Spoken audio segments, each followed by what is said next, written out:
Okay. Do you want a bit of fluff? Do you want a bit of background? A bit of library data? Give me a bit of fluffing, Mike. I always need a bit of fluffing before I start. I'll give you a bit of fluffing. We could talk about, I could give you some stuff on the minor species of the region and of the broader region, which I've had there, or I could talk briefly, very briefly, about jump space and how that kind of works. I mean, for me, my vote is jump space. I get a feeling that in 3 years' time, you'll still be pitching those minor races. You keep teasing us with more interesting stuff. We're like, forget them. I know. Should go to jump space then. Super. I'm not voting for everyone. That's just my hand up. I'd vote jump space. Yeah. I'm up for that. Yeah. Okay. So yeah, super brief. Anyway, it's really brief. I think I've not read it yet. It's on my list, but I think most of the ideas for jump space or hyperspace, whatever, in Traveller come from the Dune books, because obviously it's written in the 70s. So, or maybe Dune's written in the late 60s, isn't it? Anyway, it's very heavily inspired by that series. When you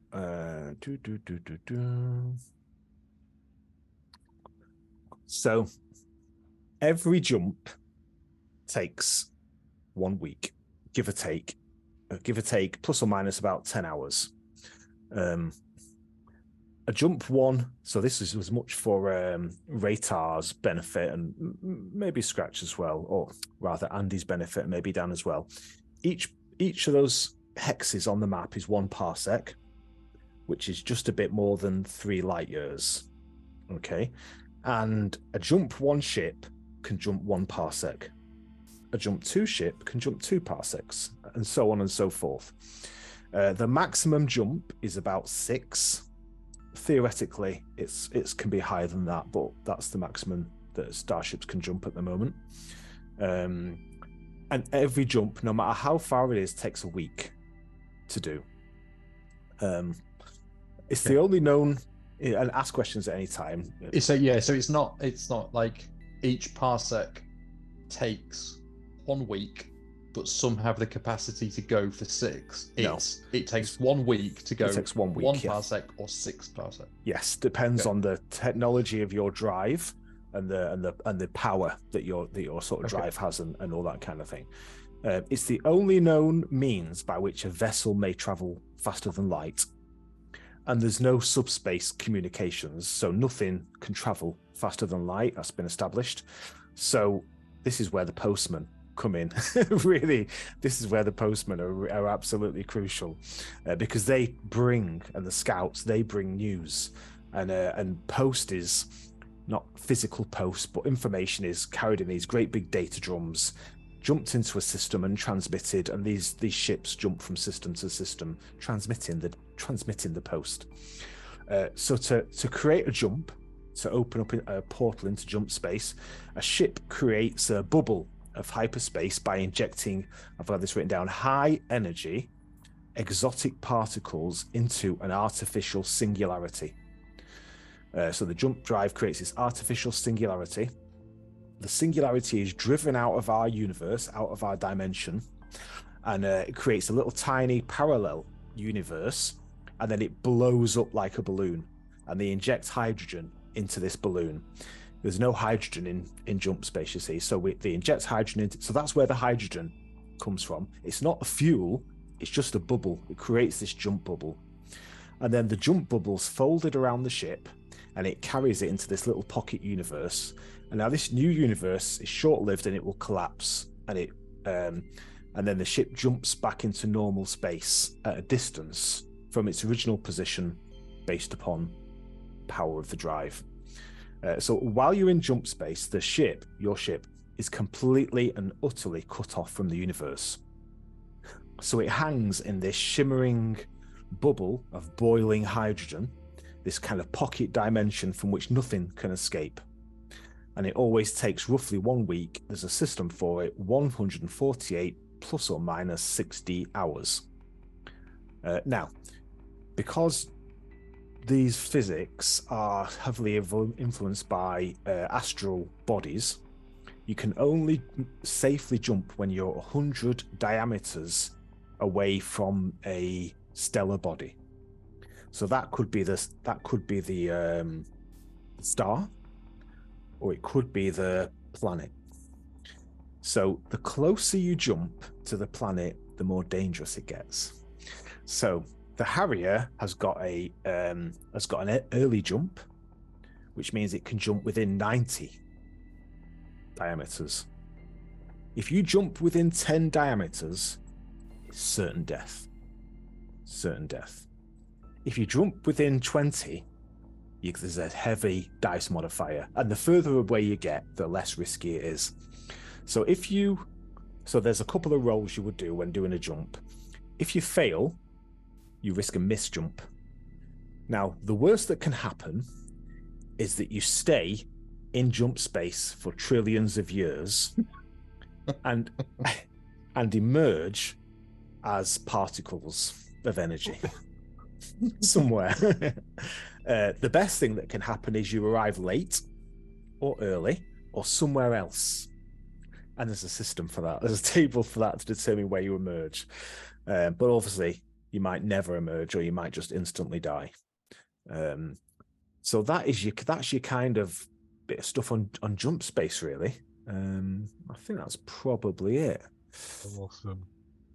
Very cool. And how many jumps can a ship do? So it can only do 1 parsec. The Harrier can do 2. So we can do 2. Yeah. How many of those? So it does a jump and it goes 2. Yeah. Would that need to be to a destination to refuel before a new jump can happen? Yes, you would use all your. So if you have a 2-jump ship, you would use all your hydrogen to do 2 parsecs. If you did 1 parsec, you'd use half your hydrogen. Okay. Now, the other thing that does happen as well is in-system jumps. Some sneaky people, if they're on the run from someone, not that you are, might choose to do an in-system jump and jump to another planet in the system, or even reappear in the same place. You spend a week in jump, but it might be better than spending a lifetime in jail. So it can be a just saying, it can be a option for some people, and sometimes an out-system planet, like a distant gas giant, it can be so far away that to transit in normal space might take weeks, or certainly longer than a week, depending on how far it is. So you might decide it's quicker if we do an in-system jump. But then you might think, but then we've got to get there, we've got to refuel. Do we want to risk that? So you make those decisions, those kind of tactical decisions on what to do. We had one instance, didn't we, where we went to the pirate planet of Teve, which is there on the map, and we were down sort of somewhere this way. Yeah.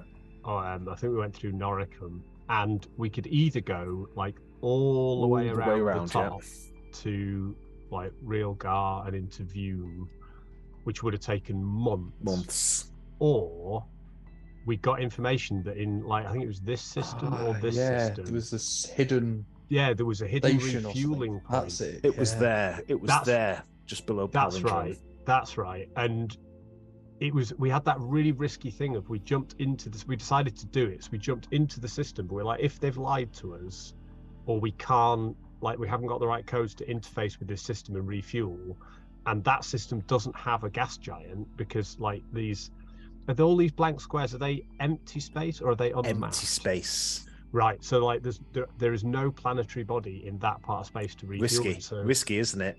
If that hadn't been there, you'd be fucked. We'd have been stranded in space. That would have been it. So we jumped in. I just remember that episode where we're like, if they've lied to us, this is the worst thing ever. But we got there, and then we found this like glittering array of fuel dumps for the pirates. It was awesome. Now, a single jump ship's relatively rare then, because you can't really get very far. Well, would you almost stay within a very small planetary system? Yeah.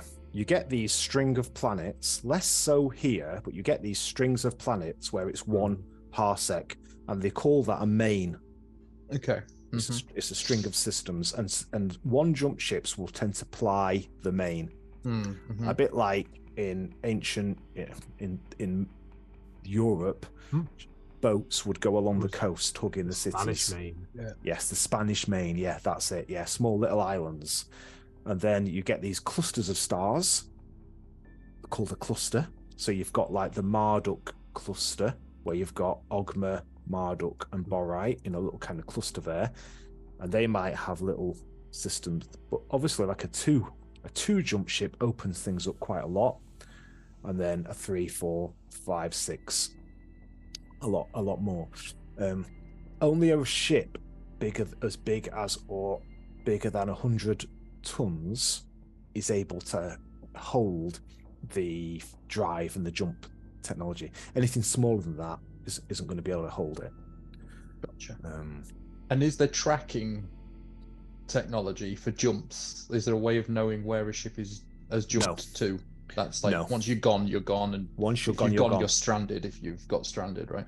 If you're stranded, you're stranded. Yeah. Yeah. Okay. Yeah. So when you jump, you make an astrogation roll, and then you make an engineer roll. No, I have tended to hand wave those through. I might not always do that.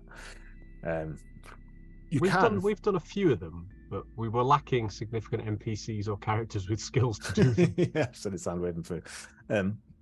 They take a certain amount of time to do. Now you can increase the difficulty by decreasing the time. So I think it takes something like 1d6 times 10 minutes. So it can take up to an hour to plan a jump, but you can do it in 1d6 minutes by making it harder. And the same with the jump. So if you were under pressure, you might go quick, plot a jump, execute the jump. We'll do that. That'll get done in a few rounds, but it's a bit riskier. It's a bit riskier. I mean, we don't have to have these rules, but it'll sort of depend on what is interesting for the story, I guess. Anything else? Yeah, you can buy hydrogen fuel, and you can skim a gas giant for it, but skimming gas giants comes with a little bit of a risk. Yeah, especially if Bill does it. But buying hydrogen fuel comes with a cost. And that's what I'd like to start with. Costs. Oh, great. It's an economics episode. We're gonna quickly retcon. This is the economics episode. We're gonna quickly retcon what you spent your money on the Harrier while you were at Cordan. Okay. So there's 196,825 credits in the kitty.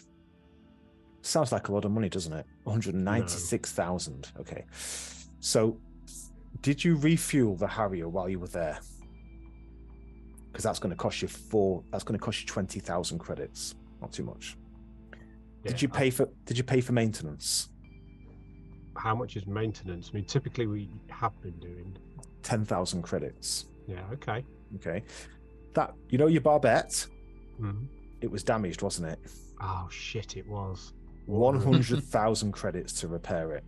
It's not as bad as it has been on our previous repair bills. Now, hull damage. The Harrier's got 8 points of damage. Now, if you've got a good engineer and the equipment, you can repair that yourself. But you didn't say that.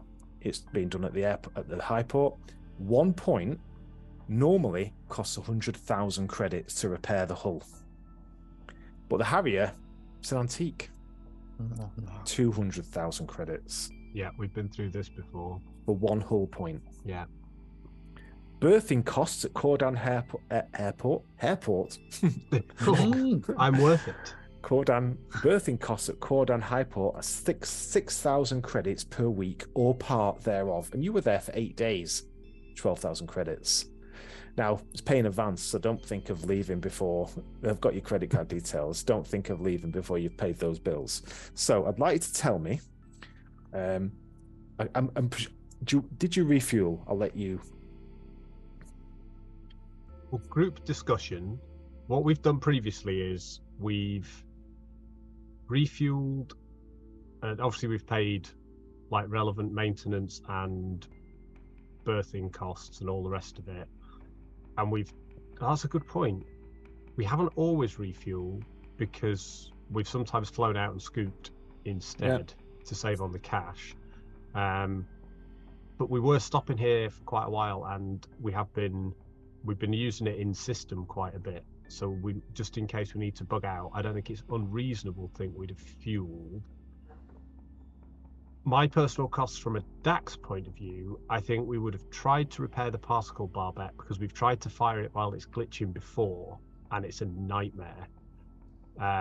It's actually, the rules have changed a little bit for the damage you took. Okay. It's -1 to hit. That's not so bad then. It's not so bad.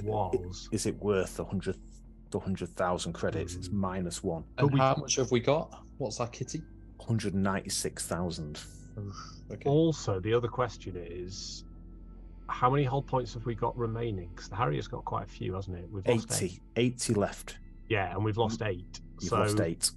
I think, personally, especially now we've picked up Scratch, we might have tried to, because we went looking for engineers, that's why we were talking to Opal. We might have been thinking we'd do the repairs to the hull ourselves. Presumably the gun repairs require quite a high level of technical, not because that's a military grade weapon, isn't it? Yeah. So I'm quite happy to sort of vote on what we would have done. I think repairing the gun is sensible, but I don't think for 8 hull points we'd have spent that cash. Especially at whatever it was, 200 grand. Mind you, we can't afford to repair 1 hull point at 200 grand a hull point anyway. No, you can do it yourself if you buy the kit. But this is what the port charges. Yeah. I'm up for fixing the weapons. I mean, especially with we know what we're about to go into. There's missiles as well. Don't forget, they do sell missiles here. How much money have we got again? 196,000. We've got a missile launcher, haven't we? Yeah. But we've never put missiles in it because they're so expensive per shot. I shot. think they've changed a little bit, actually. Yeah, we've never fired a missile because every time we've looked at it, it was like, however, it was like 50 grand or 100 grand plus per shot. And it was like, yeah, you rolled a miss on that. Standard missiles, can't afford them. No. Get 12 missiles for 250,000 credits. Yeah. We've never used that missile launcher because we've never had a job big enough. Actually, I'd like to double check with the captain if maybe we would like, depending on whether we are going for pirate missions in the future or more like peaceful or trader missions, we could save up some of the capital and do not repair the weapons, hopefully using those money as a capital to make some more, potentially. Like you have now broker in your team with kind of skills min-maxed in that area. I very much like your enthusiasm there, Raytar, but I can tell you where we're going. We're gonna need the guns. History tells us we've used them quite a lot. There's a reason this one's fucked at the moment. Fair. Thank you, Captain. However, we can still do the brokering, and we can broker harder for other people's stuff using the guns to get it.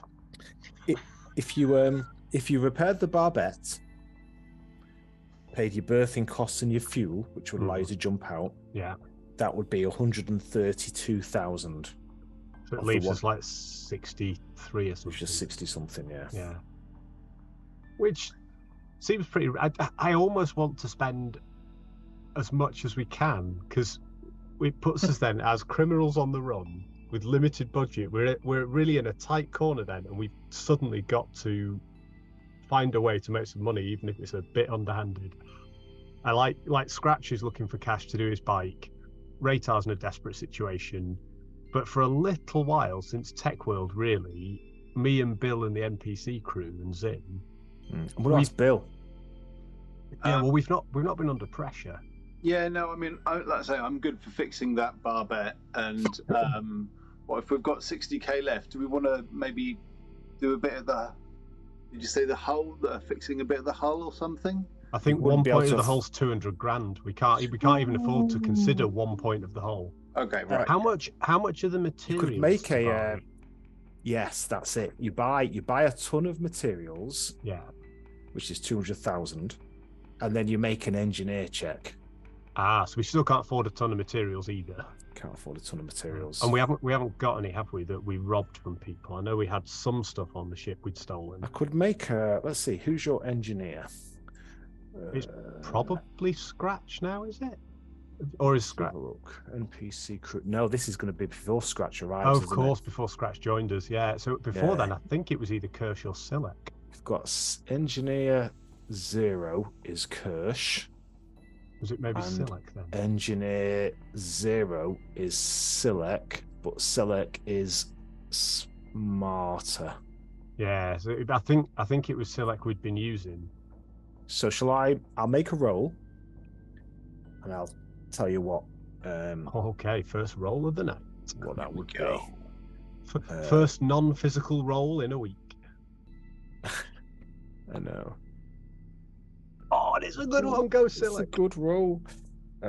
So I will have to look that up. Just talk amongst yourselves for a minute. He repairs 5 hull points plus 1 per effect, I believe. That would be 8 hull points. Oh, well done, Silek. 9. Okay, so critical hit repair, engineer or mechanic effect. So he had an effect of 3. So he would need 0.6 to repair one point. That's still like 120,000. Yeah, you need 120,000. Right. So, yeah, okay. I think maybe a hull point's out of the question then, because we can't do a hull point plus the gun. I mean, again, we've lost 10% of our hull points. Yeah. And if the gun's working, we can end the fight quick enough not to lose too many more. I reckon you're right. Yeah, we're not playing a computer game here. We don't have to top up every time we can. We're living on the edge. So you've got 196. This is the maths episode. 825 minus 12,000 minus 20,000. There is a large part of me that gets semi-erect at the concept of spaceship economics. I don't like hand-waving the ownership and running of something as impressive as the Harrier in a game. It's like, oh yeah, you've got it now, so it's fine. And then you've got to earn it. You're like you're walking around the world going, oh, I've got 5 grand, I've got 10 grand, I've got 30 grand. It's like you might as well not have it. You might as well not have it. Your ship costs millions to keep running. You need to be doing big jobs if you're going to be a starship captain. So the 64,825 credits left. Okay. In the kitty. Yeah. Okay, so I'll change that later. Hell of a piss up. It's a hell of a piss up, yeah. Okay. Let's go for some space adventure. Ooh. Cool. And we're straight in. Straight in. Now, I want you to just tell me what your thoughts are on that. On that situation. Aren't they meant to be behind us, chasing us? Yeah. No, I want you to tell me what your thoughts are as well, Bill. That they are behind you. So that's behind, and that's ahead. Oh no. So these three. There are these three. That's breaking Mickey, just so everyone knows, because of the. Is that breaking? Can you just rotate the token for him? Oh, do you want me to rotate the token? No. I was thinking have them up behind them so they're chasing it down the screen. But I can do that if you want. Do you want me to move them to the other side? Well, I just thought that would be cinematic, but I'm being massively difficult. No, I'll do it for you. Fucking hell.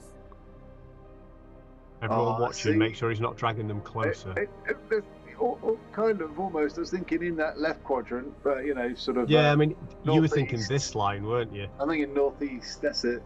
Yeah, behind the actual boosters as we fly down. God, he's made it worse. What? Stop asking the GM for stuff. They're basically in sorry, they should actually be there in close range, shouldn't they? No. They're actually, where's our weapon better? Now, they're in close range, okay? it's taking you in 5 minutes. The Harrier can cover 1,000 kilometers, and your thrust is thrust 6. Now, thrust is an expression of acceleration, not of speed. So you get faster and faster and faster the further you go. I don't know what the maximum speed limit is, but pretty fast. The fighters departed the high port 5 minutes it took them to scramble. 10 minutes to get us to 100,000 speed.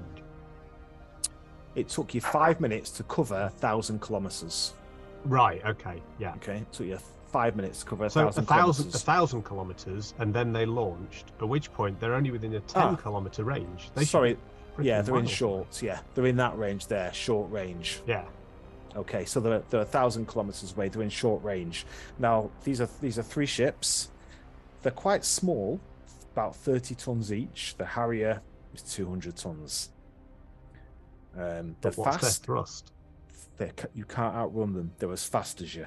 We can't outrun them, but as you've just said, we've accelerated to a greater speed than them when they emerge. Yeah, but they'll catch you up, basically. If they can only, yeah, but the from a physics point of view, I'm not going to get all argumentative because I want to shoot them. But if so, for example, if they've got the same thrust as us, they will ultimately get to the same speed that we are getting.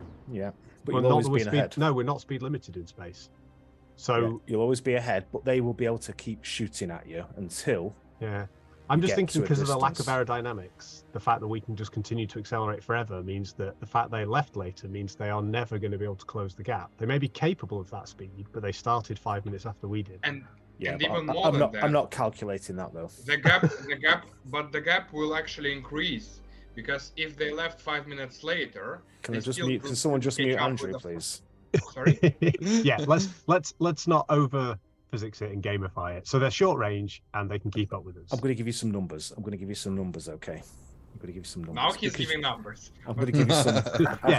He's not going to give us relevant numbers. He's going to give us numbers. It's probably the percentage chance of our death. I'm putting it at 60. And let's be fair, probably due to the argument about physics just then, worse numbers. Yeah. Oh yeah. We've made him look stupid. Yeah, And he doesn't like that. I'm going to stop talking. What I'm the doing fuck what is Captain fucking- says. I'm fucking up the episode. Now it's okay.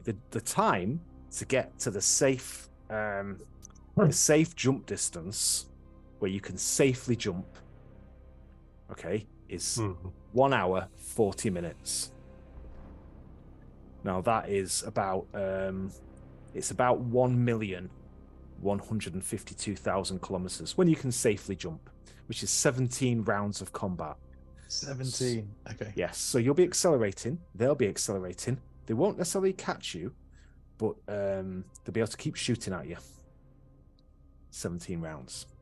So, I mean, I know that you dropped this little nugget earlier. We could potentially, if we can fight 17 rounds, if they're not dead and it looks like we're going to die, we could, as a risky last-ditch effort, do the in-system jump where we basically jump, Blink out, blink wait in. a week in space, re-emerge, and then the Harrier, and I know like we'll re-emerge and people will spot us, but we'll be a long way away by then. You've got a jump stealth. point. You've got a stealth And jump as well, just- which gives off less particles. Yeah, so we can stealth jump, and when we come back in, we can cloak. Yeah. And then we could potentially scoop for more fuel, having done the jump. So Yeah. I think that's our last option. It's an option.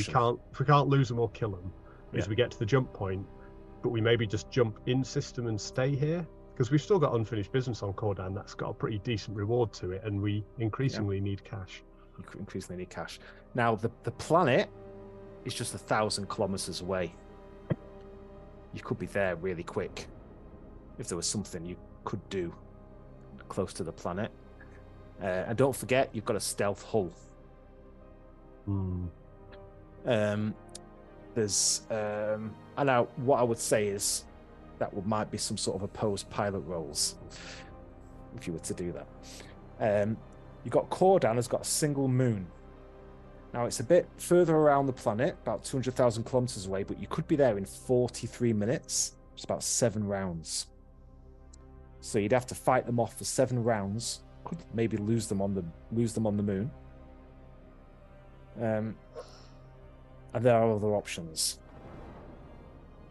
One or two How other options. does stealth like you said that we've got a stealth. Yeah. Stealth hull mod. Stealth hull. How does that work? Like, how do you activate that? What does it actually do? If they're because they're currently tracking us. Yeah. How does it work? It disguises our profile, doesn't it, as a different ship? Is that right? No. It makes you invisible to sensors. Right. Well, not quite invisible. It gives them a heavy negative dice modifier to detect you. But if there are a number of things that make it easier for them to detect you. Okay, if you're running a full burn, that's using more power. If your power plant is on, that makes it easier because you basically light up. If you're running your transponder, that makes it easier. I don't think we ought to run our transponder anyway. So okay. Scratch, tell me your plan, because I think it's very similar to mine. So there's a moon nearby. Okay, can we use that as a hiding place? And what I mean by that is we keep flying to there, and we get a few shots off while we can. But what if we were to get round? We get there first. We get to the dark side of the moon, and then we go dark. Okay, so we stealth, and we turn everything off. Yeah, power. We're emitting everything. We just go complete cold to the bare life, keeping us alive inside. But and we go cold. They then get there. They'll notice we disappear. Yeah. But they may think have we got some tech to make us jump?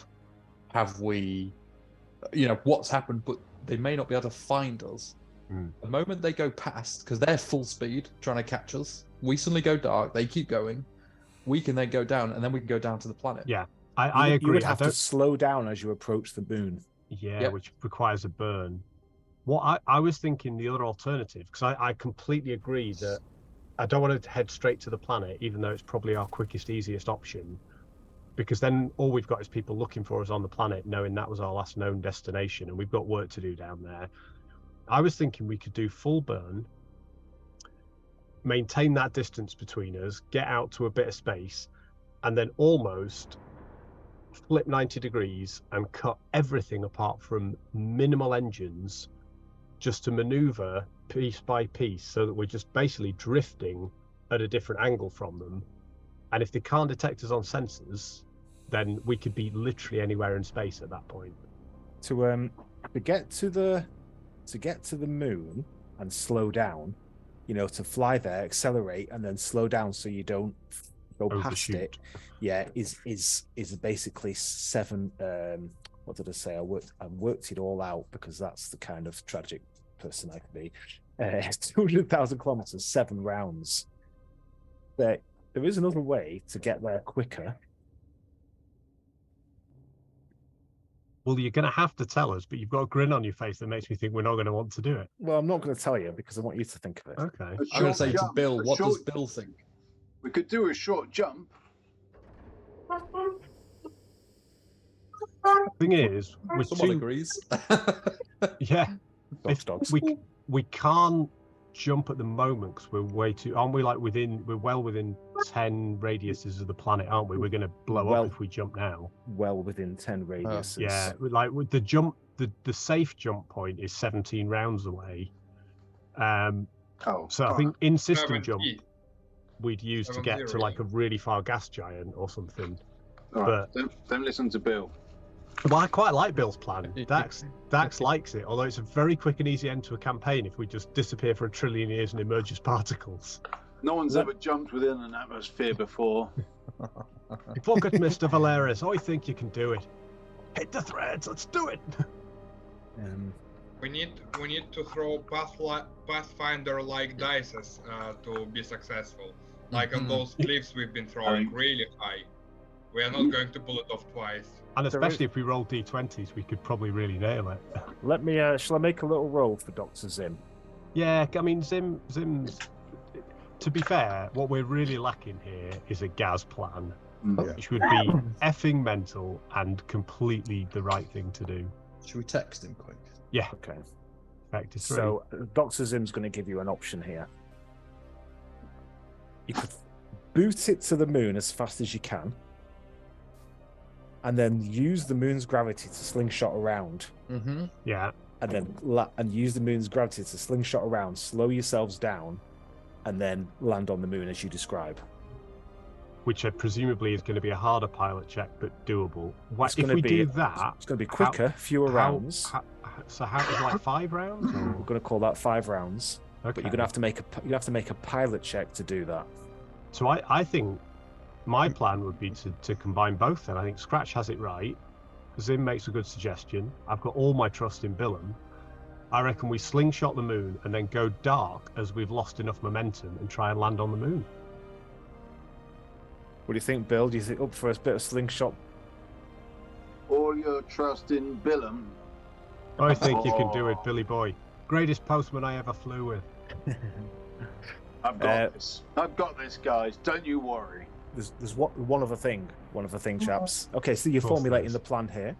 What was your perception on that jailbreak, on that rescue? How do you think that went? Up until the last 10 minutes, it was absolute gold dust. I think we got spotted by the guy at the high port. We've seen the pictures of us in the janitor's clothes, but other than that, I think we did okay. The only thing that worries Dax is he can't see how Ratar logically argued the guy down by nearly 100% or 50%, and the guy did a decent job. That was what he was worried about in terms of the guys checking the digital ID. But other than that, that's in my rearview mirror from my point of view. What do you think, Bill, about how that escape went down? Well, I suppose Bill was on the ship, wasn't he?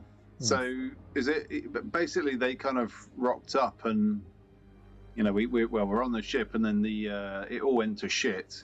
And Bill was he's still kind of shocked at what's gone on. So he's like, and tell me again how you went from talking to the policeman to trying to punch him in the face.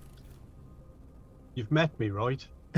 You've seen how I operate, my friend. Did it go according to plan? And how did you think that was going to work? I was going to knock the fucker out. He was in a different room. And then we could have talked to the other 2 guys. Maybe knocked them out a bit. Dumped him on the platform and gone. Would have been fine. So as you two are discussing this, I'm not going to say arguing, but there's a slight difference of opinion. The rest of the crew, Silek, Kirsch, and Goldtooth, they're sort of looking at each other. Dax, you have to make a leadership check. Damn fucking right I am. Have you got leadership skill? It's going down, because... Have you got leadership skill? No. I'll tell you in a minute. I don't think I have, but I'll tell you what I have got. Oh no, what has Bill started this time? Unskilled I've skill. got unskilled skill. Fucking mutiny. Unskilled skill, come on. I've got persuade and streetwise. I know how to manage a crew. It's leadership. All right. Unskilled skill. So Dax is going to look back at Goldtooth, and he's just going to say, it's not my fault the big hairy fucker killed the guy, is it? Now, don't worry if you fail. Don't worry if you fail. It's not necessarily a disaster. I don't worry about anything. Dax has never failed in his life. All he's done is create interesting story opportunities. He's just going to say to Goldtooth, it's not my fault the hairy fucker killed the guy, but that man's a born pirate. You sign up to a pirate crew like mine, this is the kind of thing we do, boys. This is where we get our kicks. And he's going to pump everybody up. Right. I like that. It's inspiring. I like that bit of... and you know what? I might... Because that's a good little twist. I'm going to give you a boon. Ah, thank you, mate. I'm going to give you a boon. It's still an unskilled skill. Yeah. Average or... Average roll. Average roll, unskilled skill with a boon. Come on, Daxy boy, you can pump him up. There's one thing you can do, it's talk bullshit. Or not. -3. Okay, -3. With a boon. With a boon. Okay, so that means I'm going to now, the rest of the crew are going to make a morale roll. And they're going to use, your effect was -3, so they get a -2 to their roll. Now, morale on the crew is very high. You've had a succession of great jobs. It's actually extremely high. So it's unlikely to fail, isn't it? What did I say? It was -2. -2. 2d6 minus 2. We get mutiny here, we might all kill each other before they get a chance. Oh, for God's sake. Oh, Well, someone. luckily I'm already It's come up as light fighter The because fighters are shooting us. because I've got to click on the light fighter. That's okay. You know what? No one doubts you, Dax. Like, you've just basically, like, they're all like, yeah, man, that was exciting. You know, we are pirates after all. Like, Yeah, that's and we've that's had a good. boring few weeks. We've played it close to the line. Like you've got some new exciting crew. Scratch looks cool. This Ratar guy could make us some money. You know, we were just going to walk out of there. Like, we had to be prepared to kick some ass as we got out there. It's totally fine. Yeah, there's no loss of morale. Lovely. Okay. Because what happens is, if something goes wrong, or the morale, the crew makes a morale check. When things go well, morale goes up. When things go badly, morale goes down. And if it goes down sufficiently, mutiny. Okay. If you don't pay them, morale goes down. Oh yeah, that's acceptable. Pirates got to get paid. Pirates got to get paid. Okay, so these ships, they're coming in. Coup de grace, you have committed an illegal exiting maneuver of Cordan Highport. Return to Stardock 32 immediately or be fired upon. What do you want? Well, Dax, you're in command, aren't you? You're. Unfortunately. I'll give you the con. Channel's open, Dax. Thank you, buddy. Thank you. Dax is just going to very quickly. He'll report back and just say, we're having some terrible problems with our systems right now. Communication's very spotty. No idea why the ship left. We'll be with you in a minute. We're trying to slow her down. And then he's going to cut the communication. He's going to shout over to the crew and just say, Bill, flick off the transponder. We don't want it running. And then, you know, we've had a little discussion. He's going to say, I think Scratch and Zimmer got the best of it. We make for that moon, we slingshot, and we try and go dark. If they open fire on us, we'll try and kill some on the way, but we'll let them fire on us first. That way we didn't initiate the aggression. We're just out of control.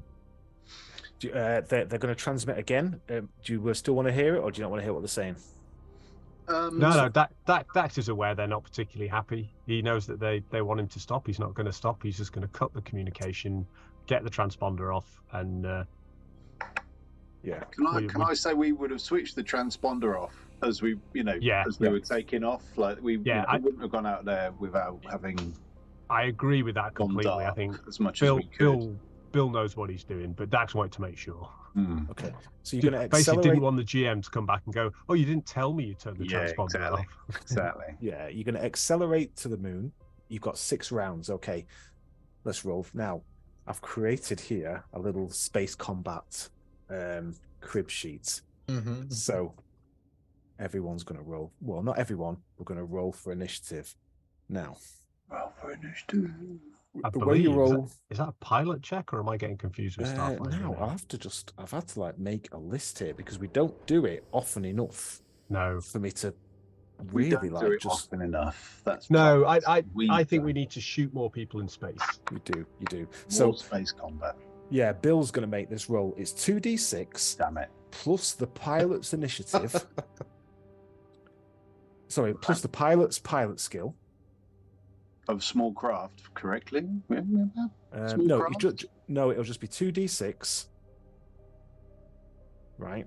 Yeah. Plus your pilot skill of spacecraft. Yeah. Plus the ship's thrust score, which is 6. So shall I roll pilot spacecraft, and can I put a modifier on it? I can add a... Yeah, you can add a +6 You modifier. can add a +6. Yeah. What is your pilot spacecraft now, Bill? 2.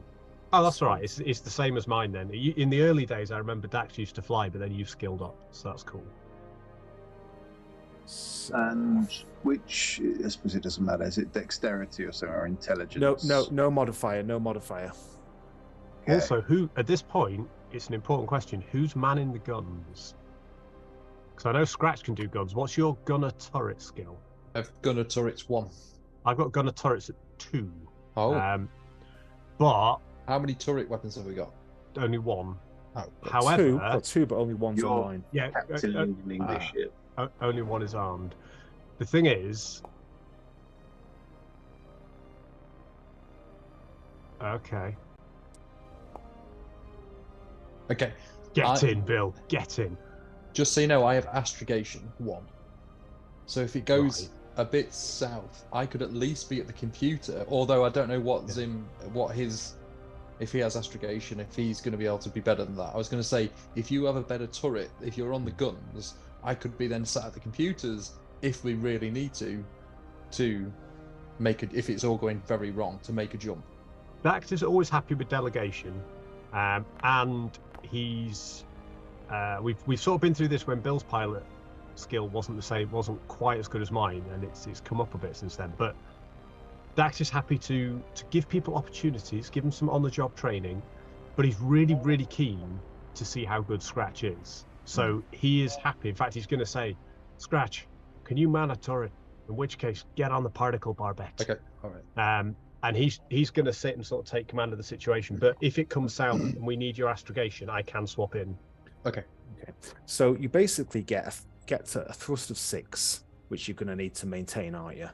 Now, you could slow down, and you can use unallocated thrust for any one of these 3 activities, okay? So you can aid the gunner, so that means the pilot helping the gunner get into a better position.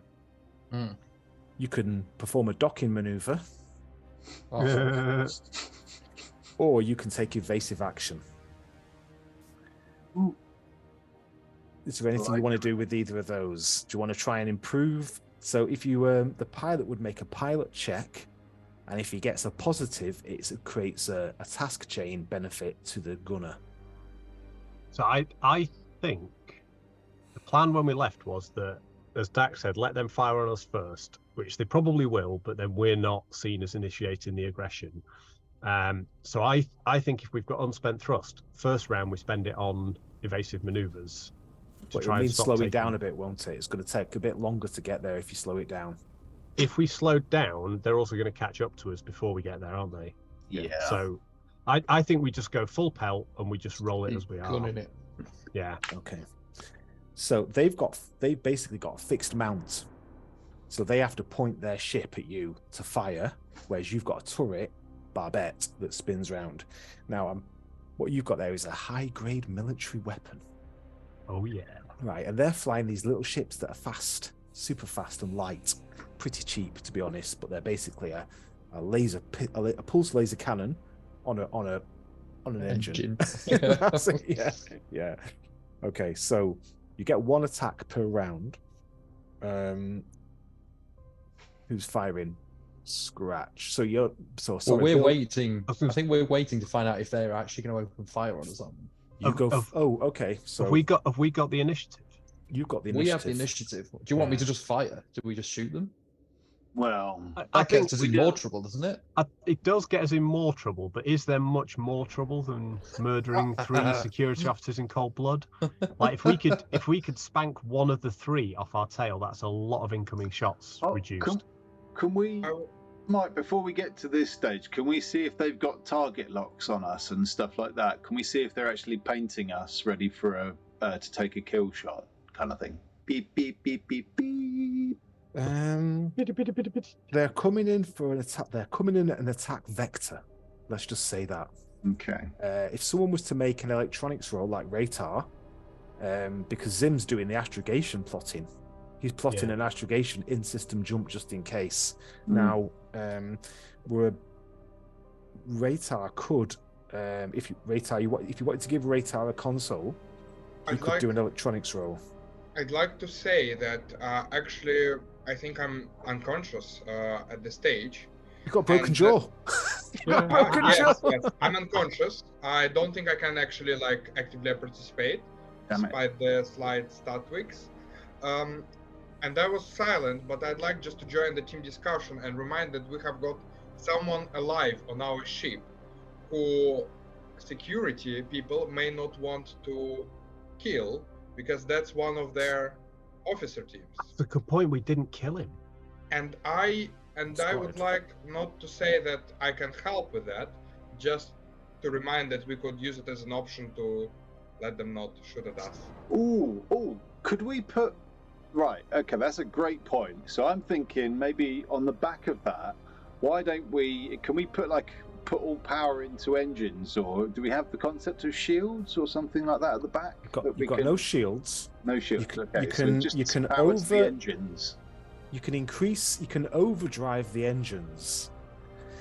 Okay, you can overload the drive to try and increase your thrust to 7, and that will be an engineer check. Slick would have to do that, but if it goes wrong, it goes wrong. Okay, so as far as they know, let's not do that. We illegally left. Yeah, they're hailing you again, but you're not answering. And in the last message, we told them we're having some system errors. We don't know why we left. We're trying to sort the ship and our communications, and then it cut. Okay, we can then go back to them and say what Ryder was just saying. We're still having trouble. We don't know what's going on with our ship. Please acknowledge we still have the systems. Yeah, the security crew. They don't know 2 are dead and only one's alive. They are still on board. Do not open fire. We are trying to sort out the ship systems, and then we cut it cold again. Do you know what I mean? We can keep feeding this story. Actually, just to be specific, I think killed 2. There's one alive. 2 got killed. I think one of those 2 actually wasn't murdered. No. No. The 2 in the docking bay. The second so the main detective, basically, he's alive. Yeah. Well, what I mean is, they don't know anyone's dead. They'll just have records that 3 people boarded us to search, and then our ship's gone. We can tell them they're all alive. Yeah. And they're aiding us in trying to figure out what's going on with this. I was going to say we won't say they're all alive because that sounds really suspicious. We'll just say we just say they're they're all still alive. I promise you, nobody's died in a bloodbath. We just need to say they're aiding us, right? They're aiding us with trying to fix the system errors on the ship. Yeah. Is Scratch going to shout that down as a suggest, just like the gruff reminder that we've got him? Exactly. Yeah. There you go. Yeah. In his big piggy voice down from the turret. That's just like persuasion check. Someone with persuasion. Persuasion, you say? Okay. Or deception. Do you want to open the channel? So Dax is just going to yell back up to Scratch very quickly and just say, "You're not just a pretty face, pig boy. That's a cracking plan." And he'll turn the comms back on and just half a second listen to what's coming in, and then try and respond. Okay, coup de grace. You are suspected of harboring the known fugitive Raitar Kavalan. This man is wanted in connection with serious criminal activities. Return to Stardock 32 immediately or be destroyed. With all the respect, they didn't know that it was me, I think, on the ship who... No, they're just suspecting. Yeah, they were hunting for you. They were hunting for you. And they sent people on our ship, at which point we left without warning. So I think that's their best bet. They connected the dots, fair. And the there's a couple of shots across the bows. Right. No. Okay, so Dax is just going to hit the comm and just say, we've had this discussion with your security guys. They're still on board. We got 3 lads up here trying to help us fix this busted fucking console. We're trying to slow down so we can get him back into port for you. We know no Raitar Kavalan. I got a new fella, Lucas, on my crew, but this fella's no criminal. Now, if you just give us 2 minutes to fix the comms issues and this fucking acceleration, and he's just going to cut it. Okay, this is the guy who's like basically hailing you. Are you going to tell me that he's got a wife and kids? Are you cutting it before he starts? He's basically going to ask you something. It sounds like he's starting to speak. I'll leave it for a second because I'm just interested. Are you saying our security detail is aboard your ship? Oh no. Yeah, the 3 fellas are still on here. They came on to investigate, and the ship just burst off. We're having problems. Put the lead officer on, please. So I can't right now. He fell over when the ship lurched out. He's knocked himself out. He's in a terrible way, poor lad. The other 2 are tending to him in the docking bay. Stop your ship immediately, or turn round to back to Stardock 32. Look, We can't do that right now, but we think in a minute or two we can do it. If you fire another fucking shot, though, I'm going to start getting angry. And he's just going to cut the comms and just go, boring conversation. Anyway. Okay. Yes. Do you want to fire at them? Because if you hand over the initiative, I will not be held responsible if they fire at you. Nah, Dax is going to shout up to Scratch and just say, I think we've made our bed now, pig boy. Time to lie in it. Shoot the fuckers out the sky. Okay, you've got the initiative, so you can fire. Scratch won't say anything other than he'll just do a big and then and swing this gun round ready to go. Let's go. Fantastic. Right, so it's going to be just sort of like boots in. He's like, woo! Yeah, baby pirates. Right. Okay. So roll a straightforward gunner turret check with Dex as a modifier. And I think let's just have a look. Firing weapons. You're at short range. Did we say you were at short range? Yeah. I thought we said we were medium range. I'm not sure. No, I think we moved back because you were in short actually range. had them. Short extreme. rather than close. Yeah. Yes, you're right. Yeah, you get a +1. Yeah, we to do. hit. You get a +1 to hit, but so would they. Is that the modifier at the very bottom? Do I just put 1 in there? I don't have to put a plus, or I just type 1. Yeah, there will be a average difficulty, normal roll. Yeah, normal roll. Your skill level should be selected. Yeah. Assist Chain roll. assist. Yes, add 1 in there, and then put Dex as your modifier. But then not a 1 in other modifiers. That stays a 0, right? Either one of those. It just has to go. Either one of those. It just needs one of those. Okay. Well, let's see if this works. If not, I can always do it again. Okay. Here we go. You know. Nice. Okay, now. Now. Right. Scratch, you're going to roll for damage. Okay. Now, the barbette does... I'm looking forward to seeing these numbers. The particle barbette does... 4d6 damage times by 3. Okay. Come on. Kind of the problem is if it doesn't take 1 out each turn, we are in trouble. So I'll just roll 4d6. Yeah. Yeah. That's 42 damage. Okay, so just call it. Nice. So he finishes laughing and he just swings it around. He's so happy. He hears Bill down below just with his woohoo. He's whooping, and it's like the old days. A little bit of a Driddle. was it? Yeah. Fires off and then just a beautiful firework. Yes. Just goes off. Those ships can take. They've got a bit of armor. I think it's like 2 or 3 points of armor and 4 hull points. They can take 4 points of damage. Like one hit. They're 1-hit shots. That's perfect. And Dax is going to join Bill and just start whooping. And he's got a grin on like he hasn't had in about 6 months because we're finally pirating again. Completely lost his control, and he's just going to shout up and go, "Hey, Scratch! There's a bottle of whiskey in my quarters with your name on it, son. You're a fucking asset." Okay, so you've taken one of them out. You don't need to take evasive action. There's no need to do point defense. There's no need to disperse sand, which is like the particles to detract from lasers. Action step. Now this is where the crew can do individual tasks. Okay, do you want to if there's a captain that can make a leadership role, you could improve the initiative. You don't really need to do that. No, thank God. Do you want to make a jump? Don't think so. You can turn a system off to generate more power. You probably don't need to do that. You can overload the drive to generate more energy, more power, or more thrust. You can overload the plant to generate more energy if you want to do a number of things. You can repair a system, reload a turret, get a sensor lock, which aids your targeting. Conduct electronic warfare. There's loads of things you can do. Boarding actions or reassign a crew member to a different duty. Do you want to do any of those?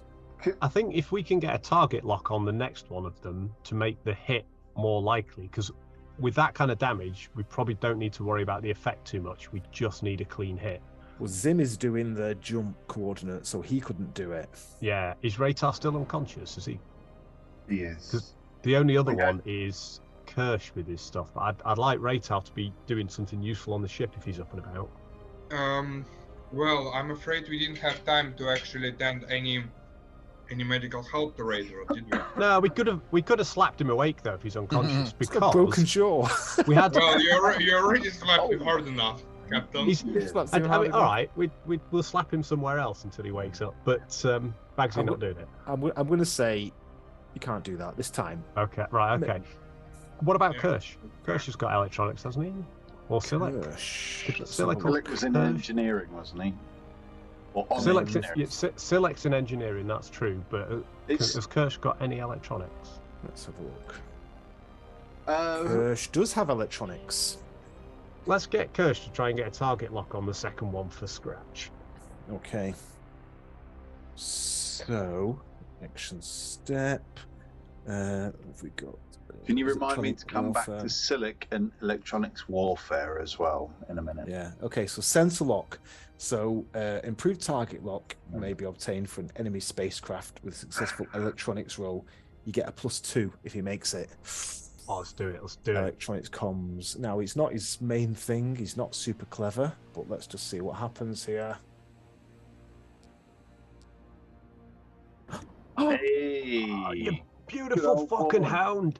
Fucking hell, yes! See, it's an extra +2. It's an extra give you +2. for the Extra +2. Okay. Yes. Wow. So we've got +4 on the hit. +3. +3. +3. Okay, but it's their round, isn't it? It's their round. So they're going to fire at you. So I had to make some notes here on how to fucking do this. I take it we can only do the one action then in the action step. Anyone can do different things. All right, so this is for the players. This is Dylan for the players. was talking about getting Silek. So electronics warfare. Can we block their targeting or something? So could we get Silek to do that? That feels like something he could do from an engineering console. It's a traveler performing sensor operator duties can use electronic warfare to destroy or misdirect incoming missiles. It's more about countermeasures. Right, they've not got missiles, have they? So they've not got missiles. No, it's more about countermeasures. Countermeasures against missiles specifically, rather than against. Yeah, rather than against sensors, because that all depends on the hull and whatever you're doing, rather than sort of blocking anything like that. Yeah. Okay, gotcha. Okay. Are you happy then for them to take some shots at you? No, probably not. No. Well, they're going to do it anyway. There's 2 ships left. Okay, so I'm not saying they're going to fight to the death, but they're definitely going to pop at you because you've just shot one of them out the sky. So now they get they've got fixed mounts. God, it's actually really difficult running spaceship combat. It's like really, slow. There's maybe a reason we don't do it too often. We could just skip this bit, go back to our turn again. Yeah, I did it quite quick. Yeah, right. That was a lot quicker. just let Scratch do your rolls for you, but obviously if Scratch hits, it means we've shot another one. So let's not do that.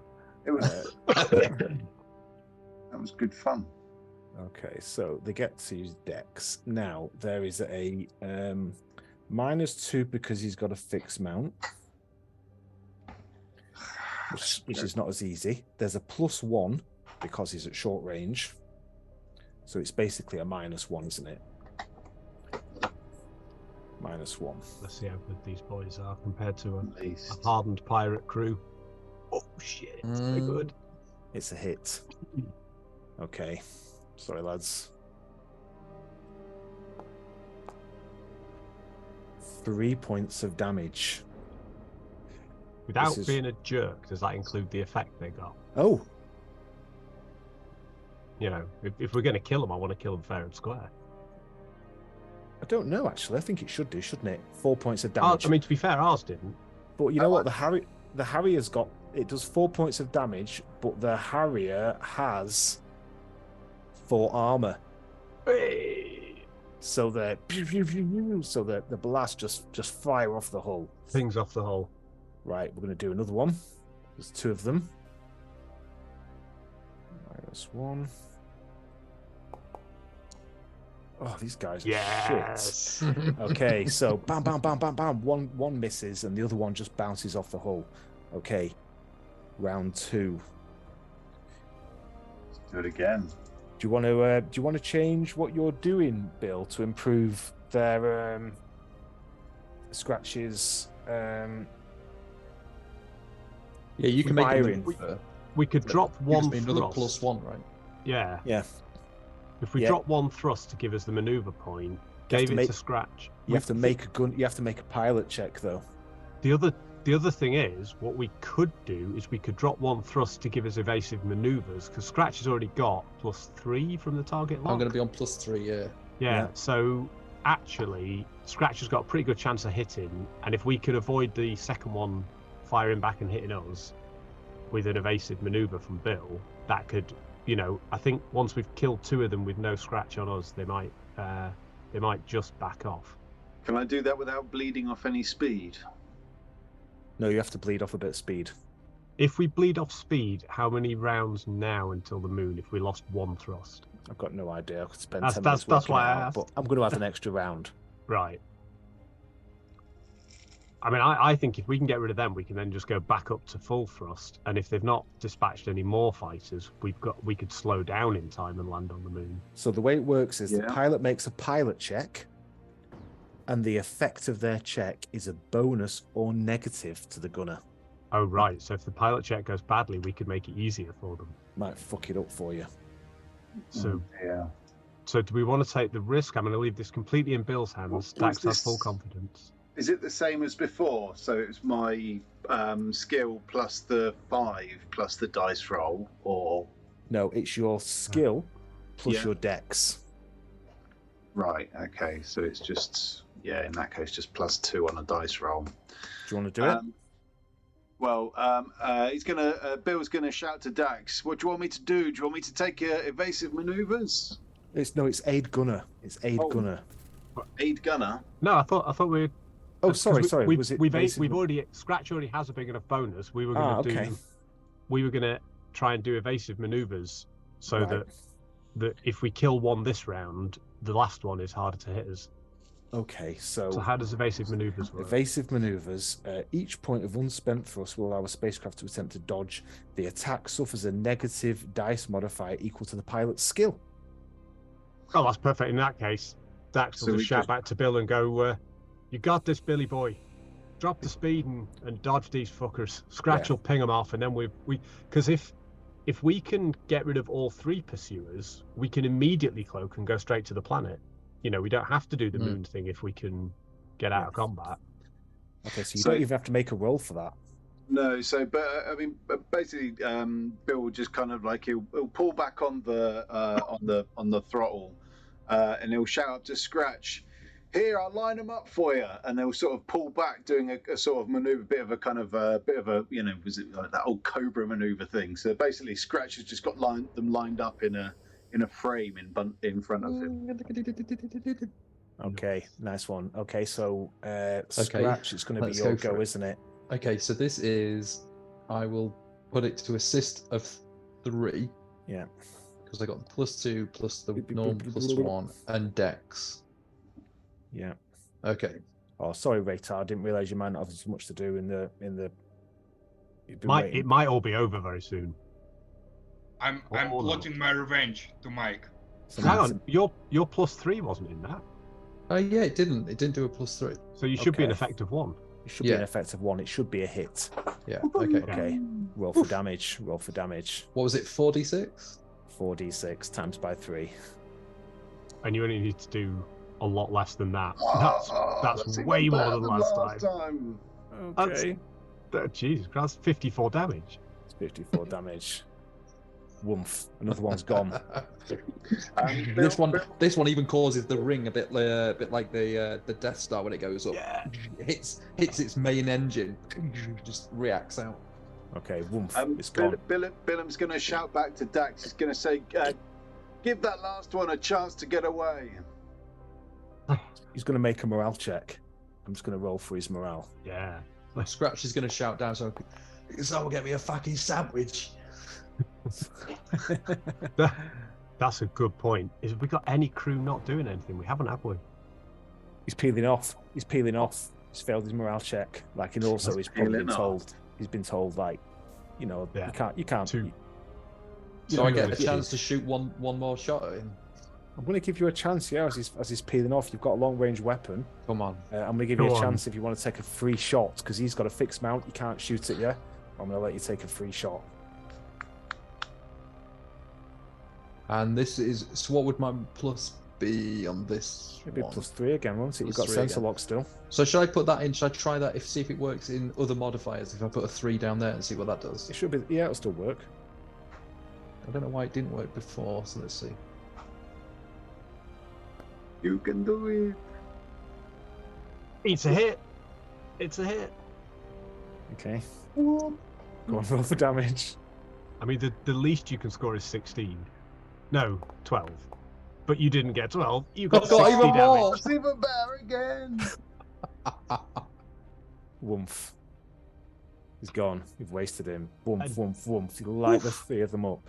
Dax is immediately, he's got his feet up on the console and there's tears in his eyes now. He's laughing his head off and he's just going to shout straight to Kirsch and just say, "Oi, Kirsch, get that fucking pig a sandwich and make it a big one." And he's going to clap his hands, but he's going to shout over to Bill straight away and he's just going to say, "Billy boy, get the cloak on, slow us down. Once we've lost them for a few minutes, we'll head to the planet and get hidden up." Yeah. So, no worries. We best get someone to check on that Raytar guy. Make sure he's okay. We need to wake him up. I need to know why these guys want him so bad and why we just killed so many fuckers over this. You could put him in the auto dock, couldn't you? I think we need to shove him in the auto dock because Dax is feeling slightly guilty. I mean, I have saved his life, but I did not mean to break his jaw. Where is the unconscious detective? I did say to Goldtooth to go and secure him somewhere and lock him up in the last episode, so he should be chained up somewhere. Yeah. Where is he now? The other thing that's we didn't really mention because I completely forgot is where's the goddess Astoria? I thought we'd agreed we'd left it in the previous system we were in, and we'd all jumped in the coup. I mean, we're talking 18 months ago. But we didn't jump the goddess into Cordan. I don't know whether you'd left it at Exy, or whether you'd brought it with you and would. No, I thought we'd left it in orbit around some dead moon in Exy, like we did with Bill's ship, because we were going to, and I'm not sure we do this now, but we were going to gift it to King Oleb. So we only came here in the coup.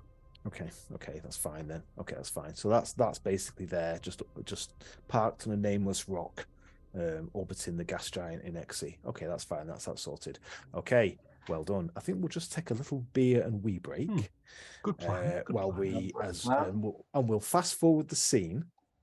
And you're going to go down to we're going to pick up the scene in a couple of minutes. There's a couple of things before we fast forward the scene. Obviously, Dax is keen to wake Raytar up, find out what he's meant to have done, all the rest of it, and get him introduced properly to the crew.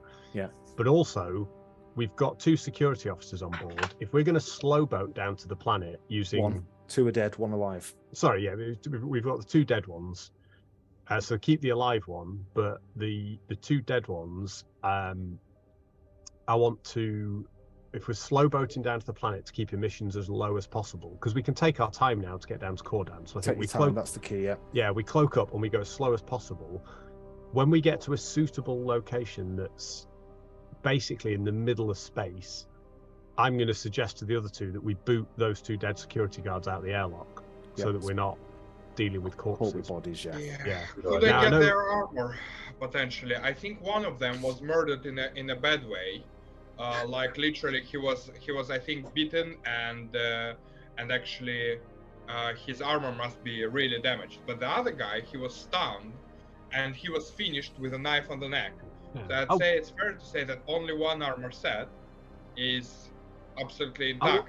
To be fair, I think both armor sets are intact because I remember Mike saying that Goldtooth lifts the guy's helmet and slits his throat. So that's the one. I that's did the say Raytar's that. one. right. Yeah, keep- I did say that. We keep all the kit, so we'll keep any of their kit, including the stunners and everything, and shove that into our haul. Okay. But I'm going to suggest to the crew, and we'll see what it's majority rules here. Dax is happy either way, but I think carrying their bodies on board is risky for future exit from the system and stuff. I think we just chuck the 2 dead ones out the airlock when we're in a really sort of empty bit of space.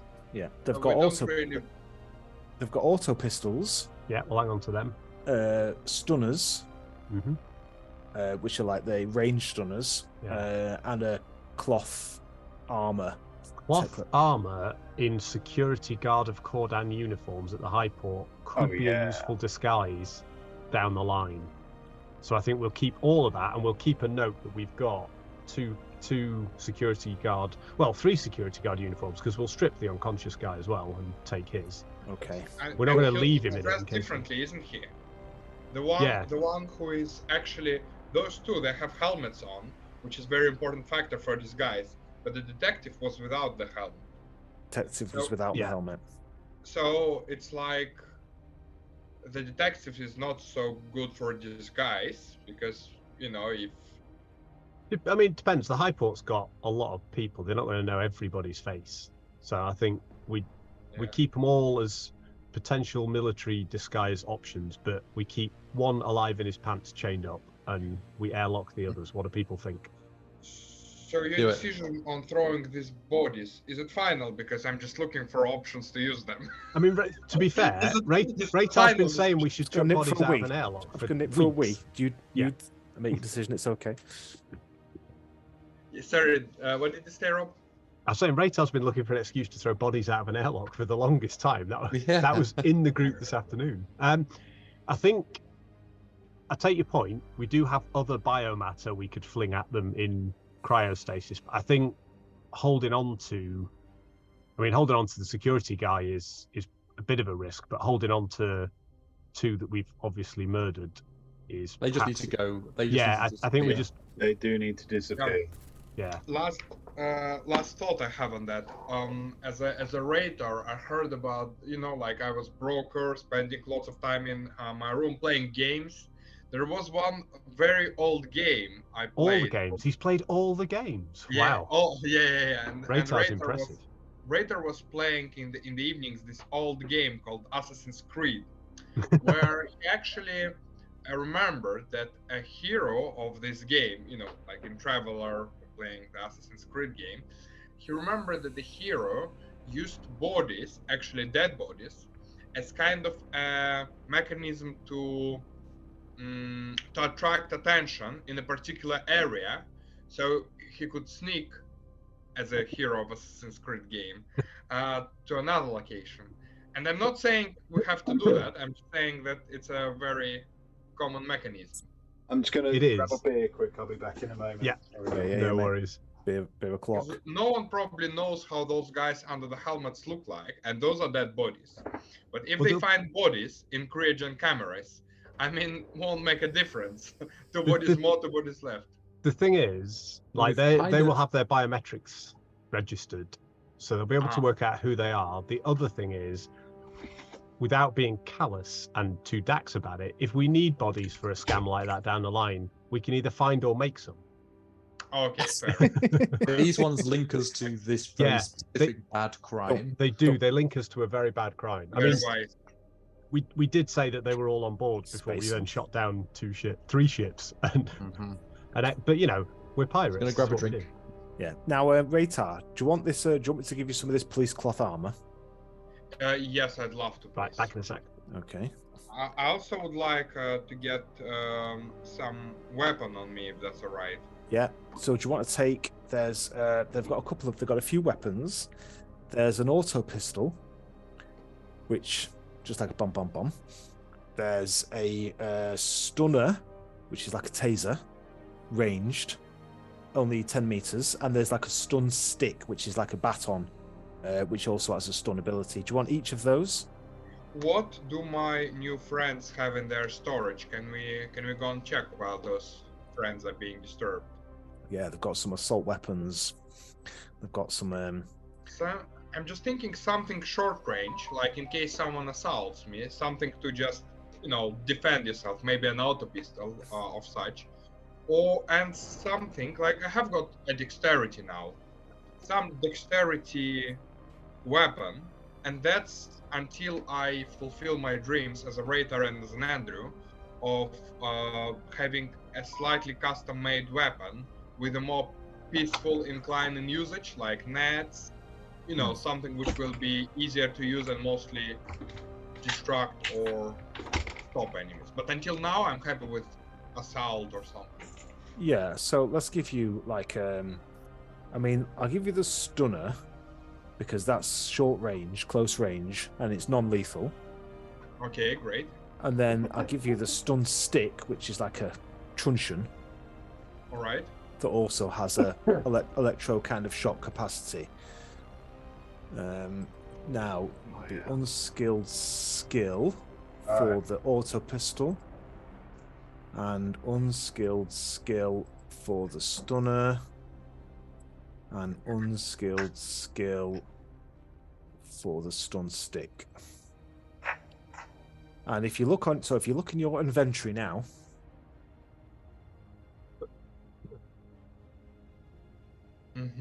you'll see those three weapons. Okay. Now you can, if you go along the column, it's got auto pistol, tech level 6, quantity 1, range 0, blah blah blah blah blah. Obviously that range isn't correct. I can't remember what it is. I could find out. Just roll the dice to see how it works. Yeah. It's got like a refill. Oh, you need actually to reload it. To reload it takes a bit of time. Don't worry about it too much. There's a little icon there that's either backpack, equipped, or on the ship. Can you see that change there? Yeah, I see. So yeah, you'd have to just tell if you go in on a mission. Equipped. And then the armor as well, the cloth armor as well. Equipped. Okay. So I'm just gonna get.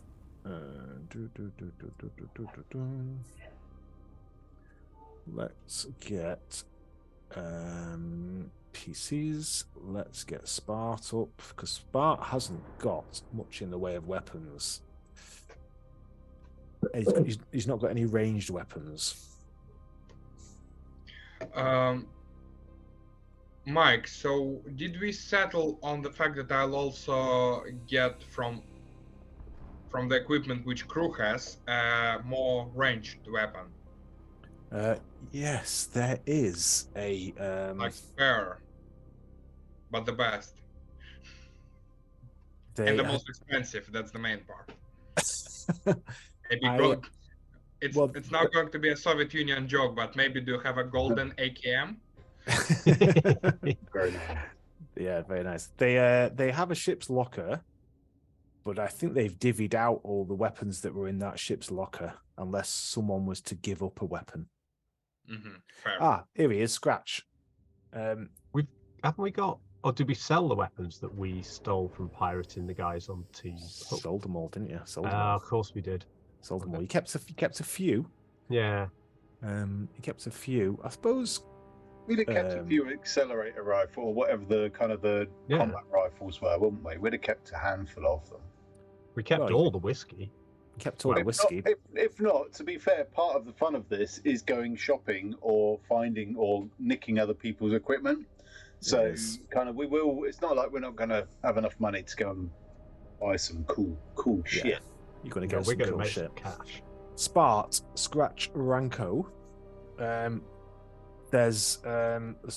These are security guys. There's a couple of auto pistols. Do you want an auto pistol? Because you've not got a ranged weapon. I haven't got anything because I realised we didn't go back and do any shopping equipment. Yeah, we didn't do any equipment for me at all. Like I've got nothing. The only weapon I have is the static maul, was because actually we added it during the bike thing. Tell me what you might want.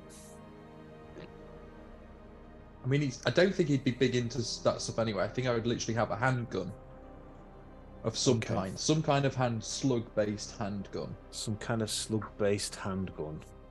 So not energy. It wouldn't be energy. It would be so like a heavy revolver or something like a something like that. Right, what's the equivalent of a magnum? Yeah, big fat pig magnum. Heavy revolver. There you go. Hang on. There we go.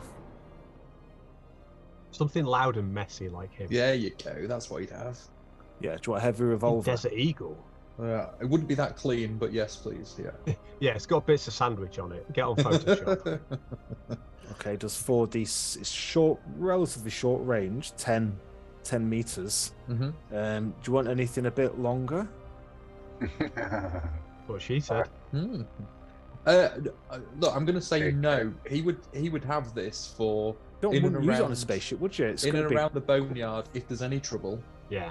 If he's on the hog, and there's any trouble, it would be to just fend people off.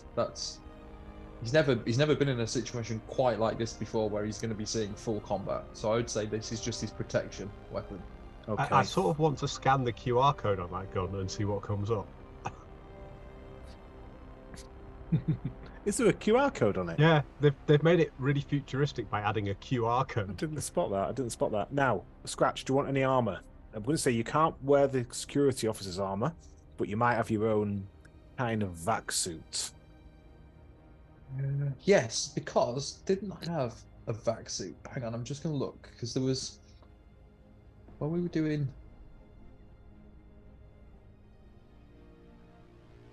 I have vac suit 1 in my skills. Yeah.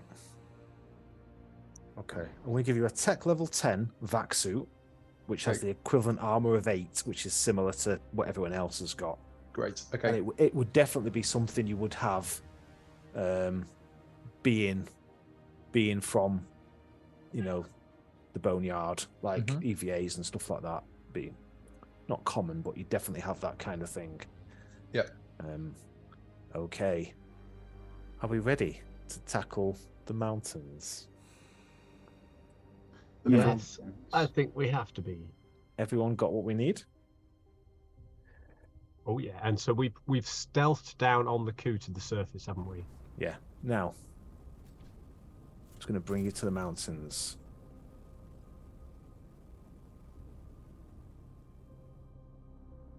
Let's just take that down to there. Now, what we really want here is the bit of rain. Oh, beautiful. And a bit of wind. Now, can you see that picture? No, I'm still on the space battle. Yeah, still on the space combat. Ah, okay. Here we go. Oh, there you go. Lovely. Yep. Okay, so the mountains here, this region to the southeast, if you remember, of the map. Do you want me to show you the map? You don't want to go to the map, do we? No. This region to the southeast of the map, mountainous, very unless you want to show it just so Reitar knows kind of the geography of where this is, because I don't suppose you've ever had a session down on the planet, have we? That's not a No, bad that's a good idea, point. yeah. Reitar needs to know. Presumably, Reitar has healed up in the auto dock. Yeah. We'll let Reitar heal up. Yeah. You can pump your stats back up, Reitar. So yeah, all the red boxes should have zeros in. Yeah. Is that true of all of us? Yes. Yeah. Yeah, I'll let you heal up with the autodoc. I'm not going to work it all out.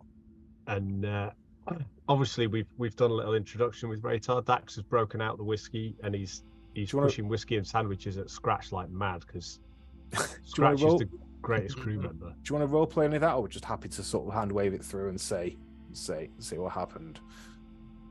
I'm happy if you want to role people. play. I'm quite happy to introduce Reitar and have a bit of a catch-up session. Okay. But also, I don't want to take up too much time. The mountains are calling, yeah. But we'll get him out of the autodoc. Dax will just say, "I'm sorry for the shot there, fella. I wouldn't have caught you, but I had some foam in my eye. Some dickhead set off a fire extinguisher in my face."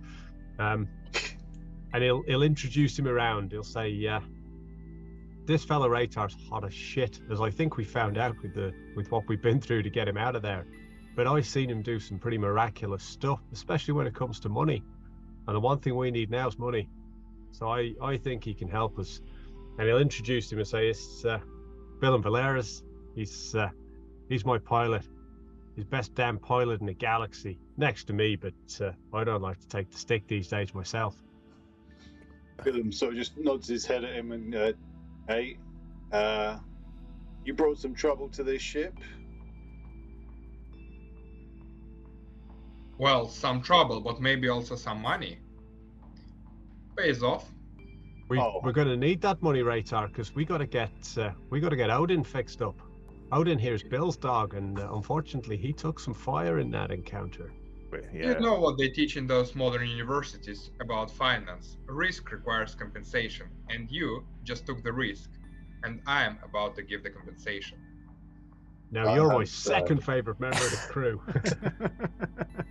Right after the big fella, and he'll slap Scratch on the shoulder and then just wipe his hands because they're greasy as anything. Scratch is about another halfway through a huge big hoagie sandwich. Huge big sandwich. There's just bits of it dripping on the floor. I love the idea of the coup de grace is like this ancient Sindalian classic in Baroque architecture that you just can't get anymore. And we've kept it relatively immaculate, and then just the bit lettuce, around Scratch's chest. Just lettuce and cheese. Mayonnaise. Cheese stuff, mayonnaise. It's got this virtual console, and there's cheese falling through the keys, and it's sticking underneath. And Scratch will walk up to Raytar, and he's almost he's totally oblivious to the fact he's got a totally full mouth of food. And he walks up and goes, and bits are hitting you in the face. And he's just like,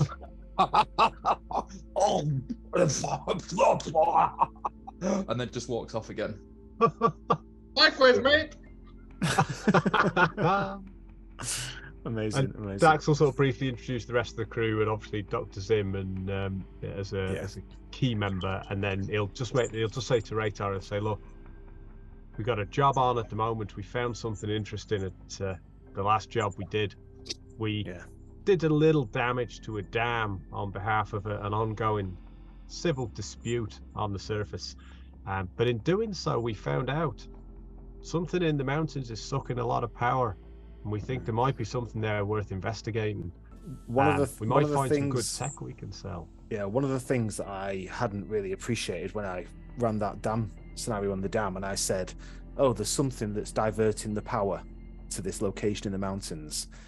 And when I watched it later on, I was like, oh, you guys were like, well, what's the relevance of that? Because who cares? Because we're going to blow the dam. We're going to blow the turbines up. I guess I wasn't very sort of clear in my explanation there, that the dam, which is that little squarey thing, that little rectangle by Midyard, there was a secret program in the software that would allow someone to divert power from the dam. Yeah, because normally the dam supplies the starport and a few of the other settlements. And someone had inserted or uploaded this program that would allow someone in the future to just turn that off, to divert the power. It's not happening now, but the potential to divert the power. We're talking gigawatts of power from this dam to a location. And there was a location flagged up here over. It's got a little white X. X marks the spot for this location in the mountains, but there was no real description of exactly what it was. And you guys, also at the other side of the map, over here at Ellerton, on the left there, if you can sort of see that spot over there, there was some issue occurring where forces loyal to Baron Halley.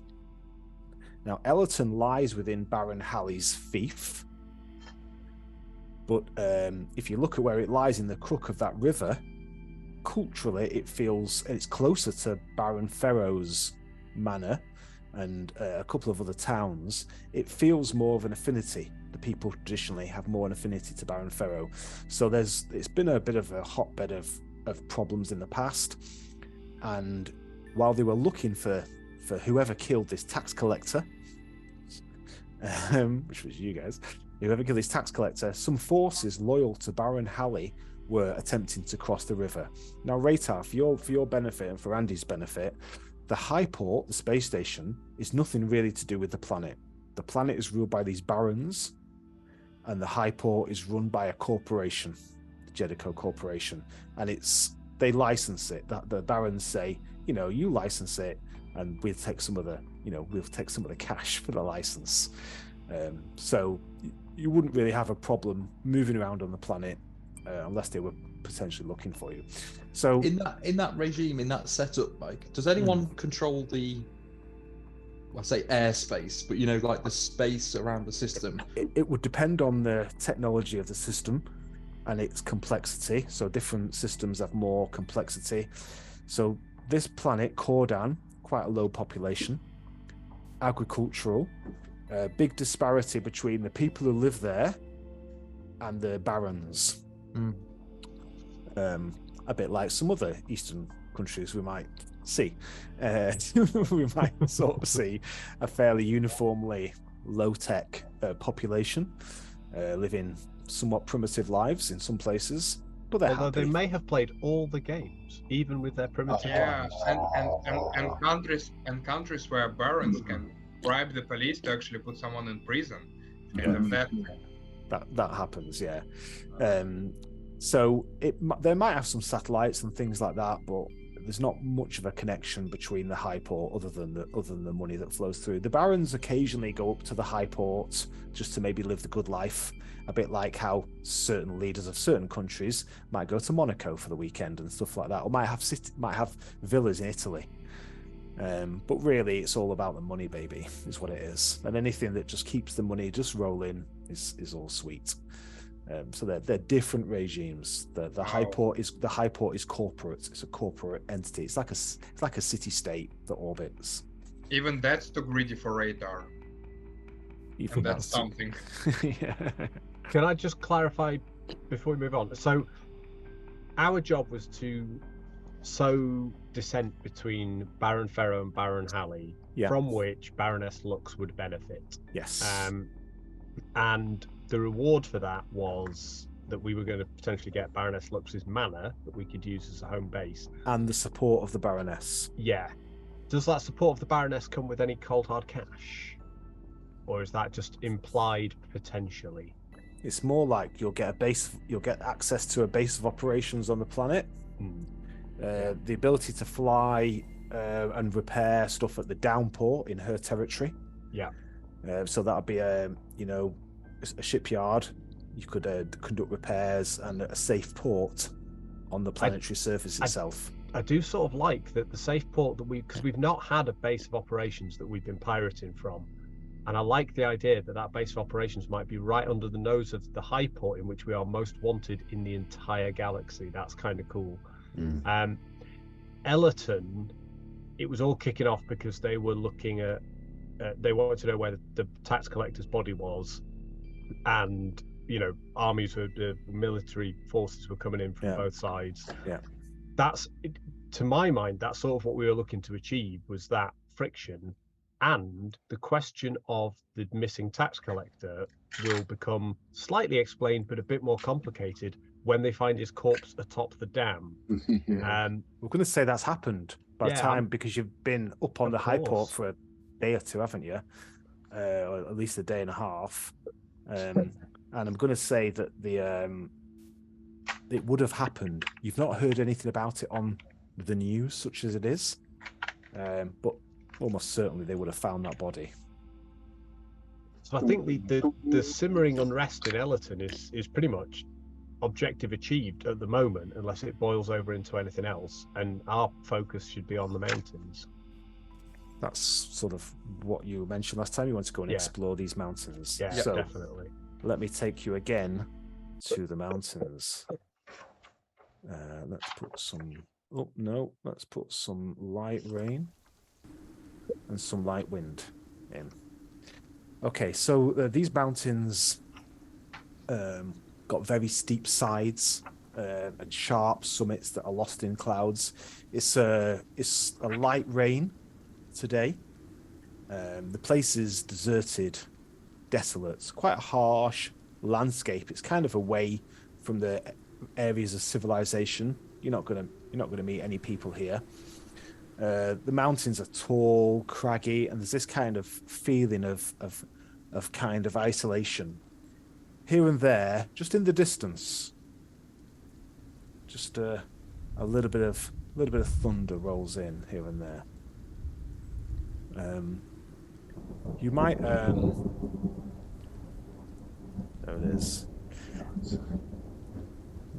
A bit of thunder there and there. The coup could either hover close to the actual location,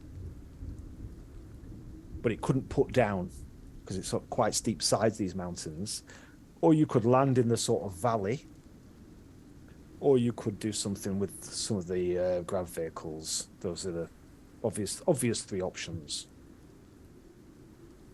I mean, I think given Scratch's excellent piloting of grav vehicles before, we might bring the coup in close and then take the grav vehicle as close as we can to this potential location. I don't know what other people think. Dax doesn't really fancy a long wintry trek up the mountains. Plus, it would give us a bit of an escape vehicle if we needed to. I think that makes the most sense, doesn't it? That we'd jump in one of those little vehicles that we had before. Yeah. They can carry 4 people. Who's going? I guess it's going to be you 4, is it? Sounds like a good idea. I think so. Keep Zim on the comm. Yeah, Zim on the comm, Kirsch piloting the coup with a bit of a strong whip that he's not to be drinking next time. And Dax will be packing everything apart from the assault rifle, which actually the assault rifle can almost go to somebody else if they need it, the advanced combat rifle. Dax has got the body count, monkey knife and stealth daggers, and he's just taking the monoblade, the sniper rifle and the shotgun. Raytar, do you want that advanced combat rifle? Does Scratch want an advanced combat rifle? It's a high velocity military weapon. Do you have gun combat, Raytar? I do not have any combat, no. I have gun combat, but gun combat 0, but might be worth me taking it for this mission, so at least I can fire it. You should. Okay, Yeah, let's do that. Dax will hand that over to Scratch. He's more of a monoblade and shotgun sort of guy, and he's got the sniper rifle to provide a bit of long range support if we need it. Okay. In terms of the coup is landed in the valley, or is it going to stay slightly in orbit? You're going to come down. Where do you want the coup to be? Do you want it to stay in the valley, or do you want it to be? Do you want to transit down from a position above the location? The coup. I'll let Billum make the call on that because he's the coup's pilot. Yeah, where? How do we best hide from sensors? With power off. Yeah. Everything off. So but maybe you're also sitting blind in the water. In that case, can we just sit in orbit and drop the craft from orbit, or does it have to come in? Yeah. You can go from orbit. Yeah. And then Scratch will fly us back up if need be. Raytar would have to swap his cloth armor for a vac suit, and there's vac suits on the coup. Yeah, they're better armor class anyway. They're 11 rather than 10. So. Okay. Yeah. Okay. So let's. Is that right? I think that's right. I have a basic form of one. There's various ones. There's various ones. There are different vac suits. Yeah, different vac suits. The one on the coup, I've got an armor of 8. Yeah, we went shopping. That was it. Yeah, I've got the hostile. I had a hostile environment vac suit as one of my perks from my pirate life. I've got a boarding vac suit. Oh, you're a fucking beast. You've got a different one. Yeah, you've got a beastie one. Okay, so the coup stays in orbit. You might come down a bit into sort of a bit of atmosphere. Yeah. Into the air raft, the grav vehicle. Taxi down to this location, which is pinging on your map. Mm-hmm. So you'll need some breathing apparatus and stuff for that. and then down to the sort of location. So, Scratch, you're going to have to make a flyer check. Grav vehicle flyer. Flyer grav. Yep. The vac suits aren't a bad idea anyway because they provide some radiation protection, which cloth armor doesn't, and we don't know what we're facing there. So I think if we're all in vac suits, that's a good plan. It's just an average difficulty. Average difficulty, yeah. It's just because it's a bit of rain, lashing. You know, it's a bit difficult to. These things open. Oh no. Oh no. Oh, what a way to die! I'm not Car crash in the mountains. Yeah, If it I'm not. dies, it dies. I'm not. It probably shouldn't have been difficulty 8, to be honest. It's quite a simple task, but I'm just going to say that you hit a bit of there's a bit of choppiness, a bit of choppiness, and you all start to feel a little bit sick. You know, you're just going to feel a bit nauseous until you get your feet on the ground. So I might make you take a bit of a negative to any physical tasks for a little bit until you sort of recover. You just, his handling's a bit rough, and you're all like holding on. You're like, fucking hell, what's going on here? And you're like, whoa, what are you thinking? There's a bit of wind, a bit of like lashing rain, and you're losing control a little bit. What do you think? What you saying? Anything here, Scratch? Or are you just gonna fucking hell? Give me fucking. Where's my hog? Fuck me. So can you make also, Scratch, an electronics roll? Have you got electronic sensors? Quick look. Electronic. I've got electronics, but not anything on top of that. Okay, so make an electronics roll. It's going to be a 6 target number. And then is there a 6 target number? Yeah. Yeah. Is what any modifier? Intellect or education. Like intellect. Nice. Okay, so you've fairly easily pinned it down. There's about a third of the way up the mountain. There's this really wide cave mouth, which seems to correspond with the location. There's a little bit of flat terrain nearby that you can sort of bring the grav raft down to. Can you just make a secret GM roll flyer check for me? Flyer grav again. Flyer grav, but I don't want you to see what it is. So it's a Okay, so if I click on that and then private GM roll. Private GM roll. Mode. Private GM roll. Average 8 again. Yep. And Dex. Make a roll. Hopefully this is it. Private GM roll, yeah. Oh. Can you see that? I can see it. I can't. Right. It's okay. Oh, okay. It's okay. It's okay. Well, right. Okay. Maybe it's a blind GM role, not private. Maybe. Maybe. Yeah. It's okay. It's okay. Vroom, you bring it down, and your short walk, few minute walk away from this sort of cave, from this kind of like cave mouth. Let's bring you to this cave mouth. Oh wow! Oh look, and there's 4 of us. I'm just going to do another roll now for no other reason other than to test it and see if I see it and you don't. So I'm just going to hit roll. Did you see it? Because I don't see it. I can see that. Fine. Okay. So what was was that? that? The blind GM roll. Yeah, that was blind. Right. That was blind. Right. Okay. So that's good. Used for future reference. So I'll this need is that for Pathfinder. So that's good. So this is looking back at the entrance to the cave. So what you can see here is a really quite tall, quite sort of wide cave mouth. There's a lot of it's about 8 to 10 meters wide, the bit you can kind of walk on, and then it sort of goes up at the sides to kind of like quite rough, rocky terrain.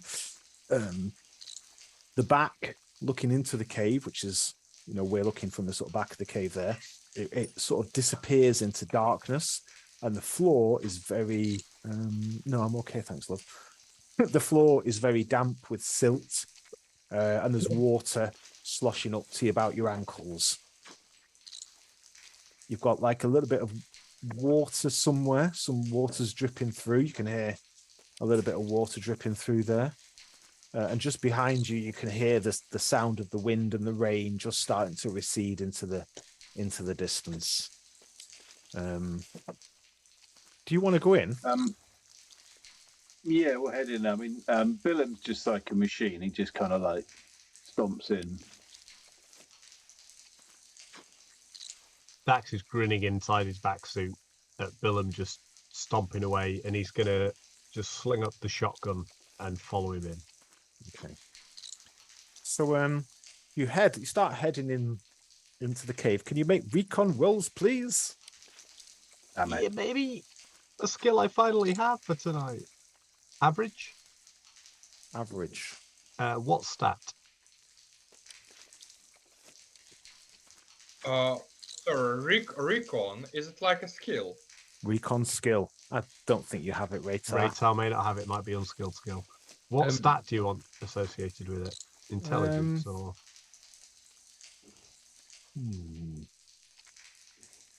Education, I bet. Dex, No. I think. Billem just makes it. Intellect, yeah. Yeah, Billem doesn't care what stat, he's nailed it. Okay, you've nailed that. All my stats are 0 anyway, other than Oh strength. my god. Dax is not paying attention to anything. He's just whistling a tune in his helmet while he's walking around with his shotgun. Oh, yeah. Hope I get Oh, it was a difficult roll. Scratch, sniff something. Yeah.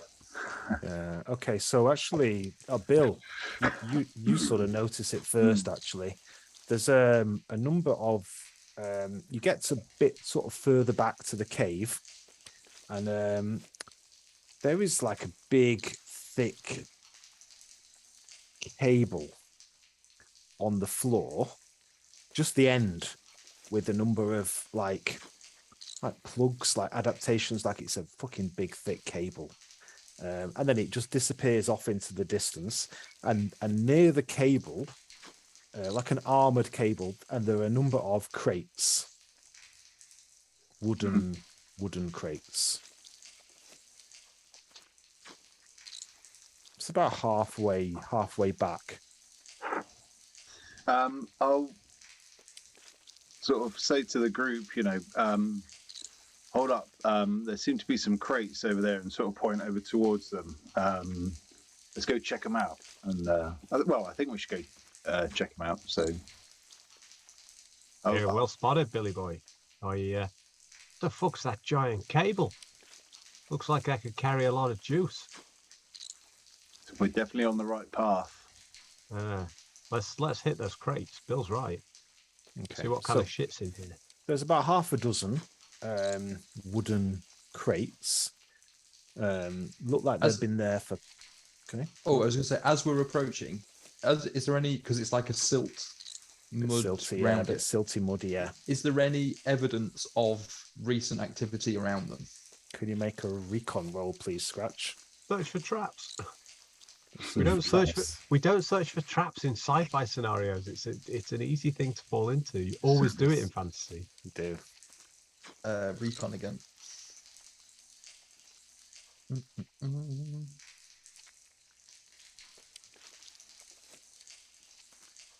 Oh, go Scratch. Oh, well done. Wow. It looks like they've been there for quite a long time. Very, very wet, the crates are. There's no footprints or anything like that. They're certainly not fresh and clean. Like they've been there for quite some time. Okay. There's a number of crests or sort of not crests. There's a number of kind of like embossments on the crates themselves. Do we Does it recognize look like the a logo? branding? Is it like a branding logo? Like a branding, yeah. Yeah, okay. Yeah. Do we recognize them? This is the crest. Is that... Are we familiar with You want to make an education roll? Pharaoh and Hallie? Yeah, okay. Not Raytar. Okay. Can we send a picture? Actually, of no. this I'll let Raytar. I'll let Raytar do it. Well, Let me Dax has roll got a then. 9, baby. Is this Yeah. a straight up education? Straight up education roll.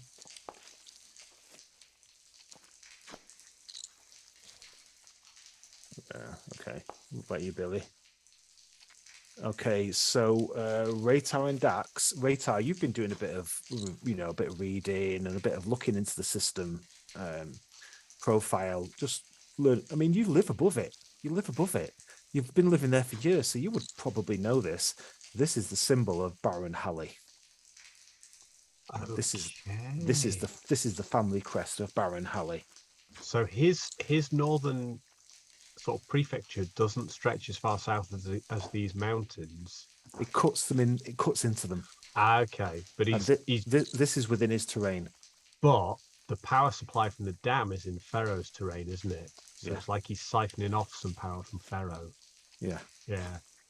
Dax will just say, and if Raytar starts to speak and says anything, Dax will just talk over him and go, yeah, this is Baron Halley.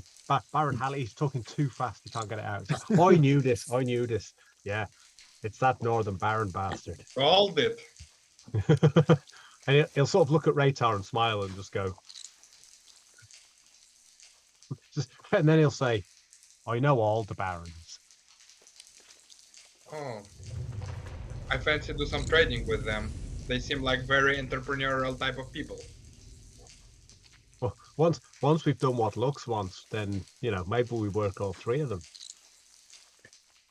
So there's these boxes there. There's just kind of like these crates, and then there's this cable which disappears off into the distance, off into blackness. So what's in the boxes? I think Bill got there first. He spotted him. Yeah, can we crack it open? Yeah.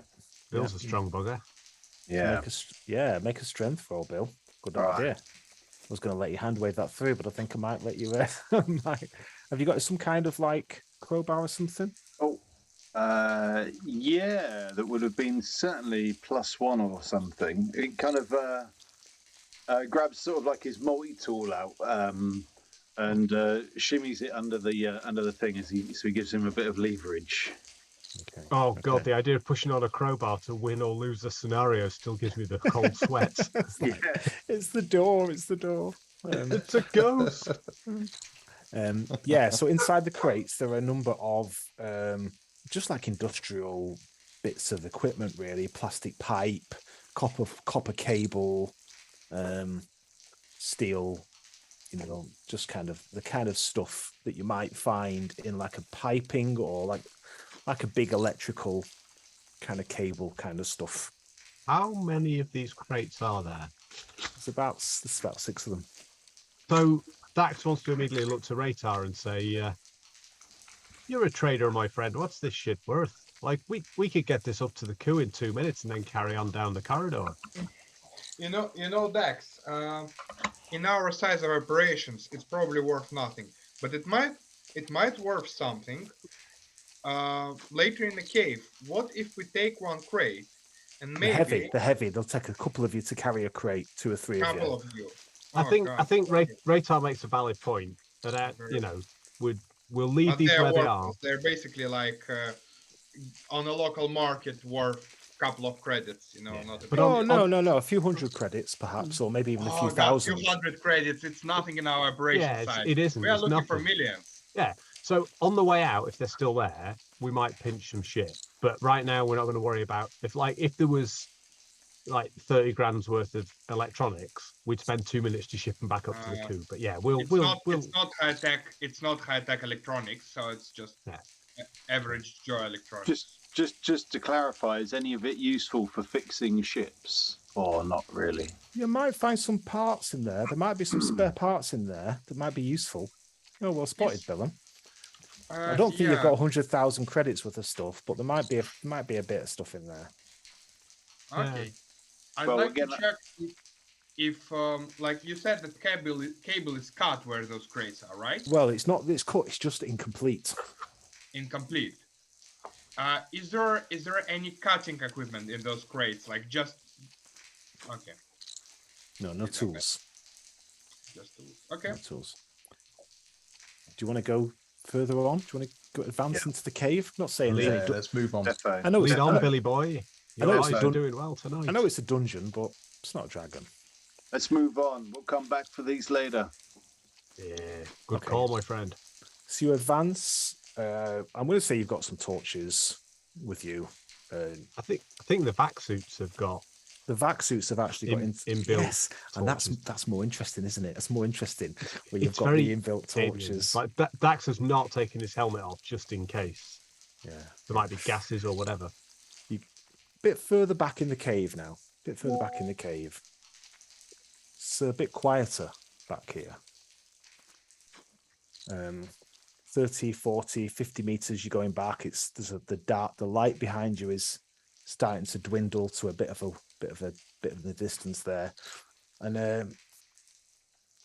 you come to a sort of, it looks like a sort of a natural, partly natural back to the wall that's been bricked up. And there is a huge door, huge metal door. Any kind of like key card on it? Handprint access? Yeah, there is like a key. There's like some sort of control panel. But there's no lights on. Looks all dark. When you say huge door, like how big are we talking compared to us? Like, Okay, so probably about 3 meters high, and about 4 or 5. In fact, I've got it written down somewhere. About 4 or 5 meters wide. Big enough to drive something through. Big enough to drive something through. Yeah. Is there any evidence in the silt of like vehicle tracks? No. Right. Hasn't been used for a while, has it? Go on. Sorry, Bill. How does it work? Does it kind of like clank up? Is it like a door that slides up? Yes, big clanky uppy door. Okay. And the panel is on the side of it. So can we see if we can activate the panel? If we tap a button, does it come to life? It doesn't come to life. Is there anything we can do? Has anyone who's good at electronics? Can anyone try and bypass it? I've got electronics. This is where it all stops. We've hit a door. Don't put doors in adventures. We know we can't do doors. Anything but fucking door. We might need to go back and plug that giant cable in. Yeah, can I do an electronics check to see if there's even any sense of power to this thing? Okay, so make an electronics roll, please. What would be the skill? Intellect or education?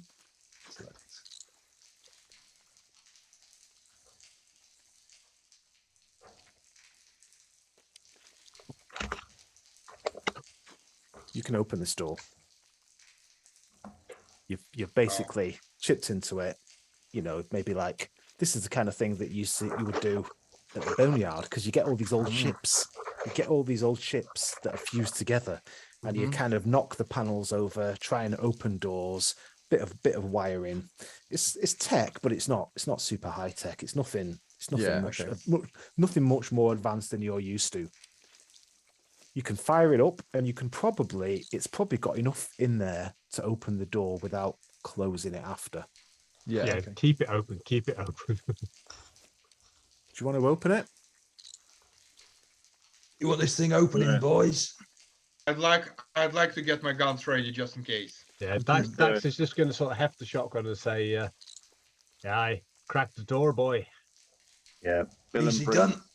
A big hammy hand will activate it. Bear in mind, opening a door is worth like 1,000 experience points. Like, we are bad at this. So Yeah, scratches. badass. Yeah, you're badass. Okay. Through the door, there's a chamber. Oh, we found the tech. Okay, you've got power cables on the floor and on the ceiling, disappearing into the wall behind you that go out into the end of that cable. To the right there looks like some kind of like diesel generator or some kind of like jet power generator. There's a tunnel ahead, and then there's big sort of ventilation and industrial kind of stuff. Big old facility, isn't it? Is there anyone like standing there? No, that's just you. That's just shown for this. The scale. Yeah. That's nice. Oh yeah. Oh yeah. All right. Music.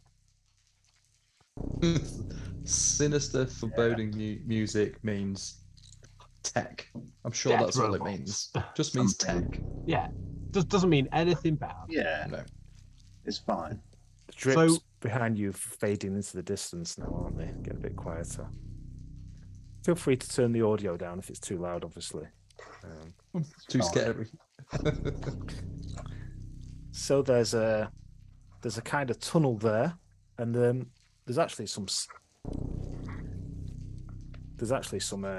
Actually, we'll have that tunnel because this is just a really nice atmospheric image, but it's not quite exactly like that. The tunnel's going to be level with the ground, and rather than a tube, it's more of a kind of like archway. Semicircular. Yeah, it's like half of what we see there, but the same size. Yes, yeah. I was trying to find something else, and I just kept coming back to that image and just going, "Oh, it's too perfect for what I sort of want to use." So, But it's to like you could walk down it. you could walk down it. Does it look like that's what it's for? As in, are there? Because I can hear there's those little access lights. Like, is it works lights as opposed to like it's not fully illuminated, but it's emergency lights or those kind of Those are emergency lights, but there's no lighting on. The only lighting is what you guys have got on your vac suit helmets. Sure, look around see if there's any comms panels or anything like that. Terminals. There are some terminals, but it's all in darkness. Now there's like a terminal over to the right here, where there's a bit of vehicle there, which are those kind of wheels. Yeah. And then there's these kind of terminals along here, along the right there. They're all in darkness. You might be able to patch them up. And there looks like to be some kind of like power generator. What do you reckon? Should we see if I can get one of the terminals active? Got to be worth a go, hasn't it? I reckon. See if we can find out what's going on here. Okay. All right. Well, I'll go over and then just Scratch will have a look, see if we can see what kind of tech this is, see if we can power it up at all. Make an electron. What are you doing, Raytar, during this? What do you think? I'm looking around and trying to light up the dark corners because this is kind of scary for me. I'm not used to living starbase often. I'm not used to caves, especially those kind of adventures. So I'm kind of a little bit shaking and just pointing light in the dark corners, expecting an auto turret pop out of nowhere and just shoot us, or those kind of scary imagination kind of images.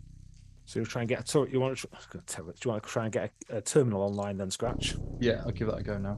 Okay, so make an electronics roll, please. Oof, what did you roll? I've got a 12. A 12 effect of 4. Incredible. Okay, so you get this kind of terminal, and the thing just kind of lights up, and this thing just kind of lights up. Okay, so you could close that door again if you wanted to. You've now got access to the facility entrance. You could turn the power on. Love it. So, Rob, just so you know, what we did was we went in, and so I've gained access to one of the terminals that are over on that right hand side. So we've now got control over this little kind of part, this small part of the facility here. I mean, I could power up. That would get lights on. It would definitely let people know we're here. But at least we'd be able to see if people know we're here. We'd be able to at least see them as well. I suppose if anyone approaches, or we could see a little bit more of what's going on.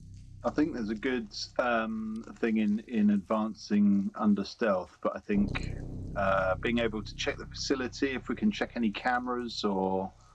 That's true. Yeah. See if there's any information around the. Yeah. Is there like any not schematics as such, but like any like facility map of any kind. Nice. If we can power it up, we can find out what it is, can't we? Okay, so you've pulled up some plans of the facility. There is there's this corridor. There's this kind of like half moon arch corridor that goes down, ends in a lift shaft, and there's an access stair next to it that goes down, that descends down to and then there's an image. There's no cameras down there, but there is an image on the facility map that's just designated as the installation. The installation. We need to find out what that is. Yeah, that's where we need to go, isn't it? We need to head that way.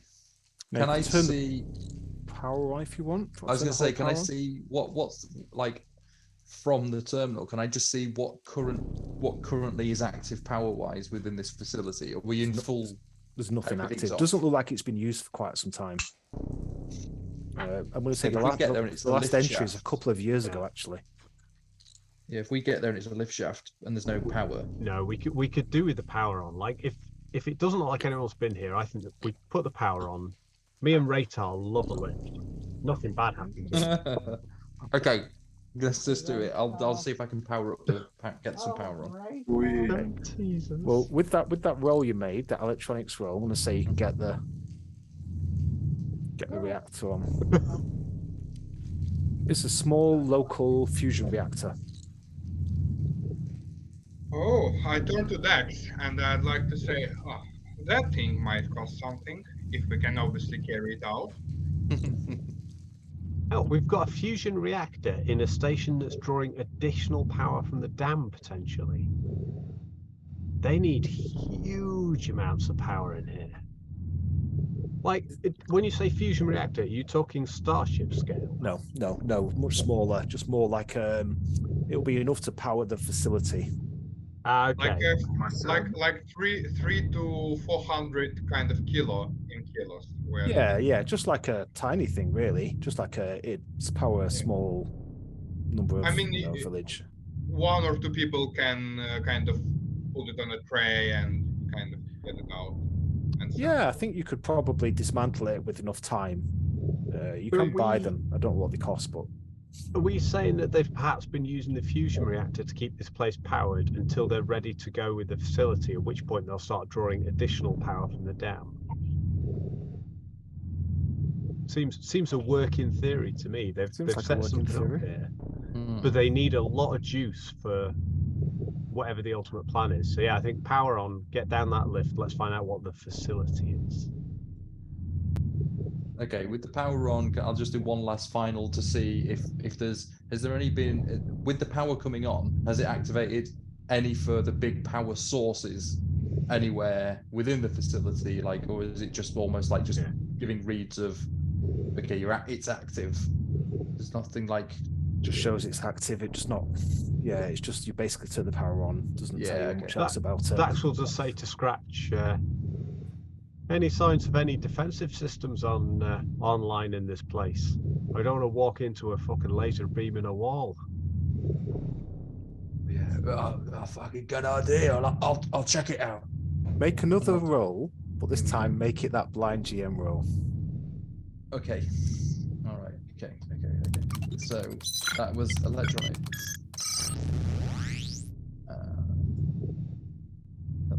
Right, so blind GM rolling it. Rolled.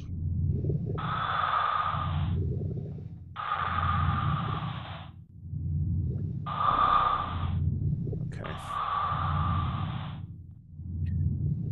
Seems fine. We're good. No. Scratch just look back over and go, no, nothing. Thank fuck for that. I didn't suspect it, but you never know. Right. Anyone fancy taking a little trip in a lift? Lovely. Let's go. Love them. At the back of this corridor that goes back deeper into the mountain, you come to this another door, great big door, similar to the one that's behind you, and you could definitely drive a vehicle down this corridor. Next to it, there's a little normal door that you could open, and the maps, the schematic showed you that there was an access. What would you call it? An access shaft. Yeah, an access stairway. Yeah. So do you want to take the lift or do you want to do the stairs? Do the schematics give an impression of how many floor or how far down it is? Yeah, pretty far, about 100 meters. Yeah, it was deep. That's a lot of fucking steps. This lazy fucker. That can't be asked with that. Like, if Actually, we can, 100 meters is actually not that long. it's quite long for a staircase. For stairs. For Yeah. stair, no, it's actually not that long. Like it's 10, 15. Oh, Oh no, I'm actually wrong. Yeah. It's very Yeah, it. For a big fat pig, yeah, it's a long way, mate. Yeah, sorry. We're talking like what? Like 100 meters is Half an like hour, 33 flights of stairs, Mm, 33 levels of stairs. easier That's to a get long- down than to get back up again. Yeah, but you know the risk of stair accidents should never be underestimated. Like lifts, whatever bad happens in a lift. Have you Love seen a it. film where a lift failed? No. Nothing bad happens in lifts. You want to open the lift Okay. doors? Come Yeah. on, let's take the left. Yeah, Okay. Dax can't be asked walking on stairs.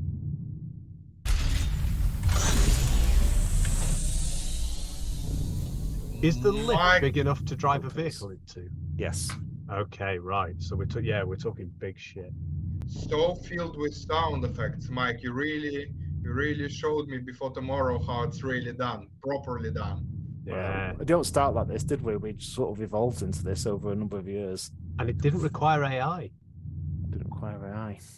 Although I would argue my intelligence is largely artificial. Do you want to go into the lift? Mm-hmm.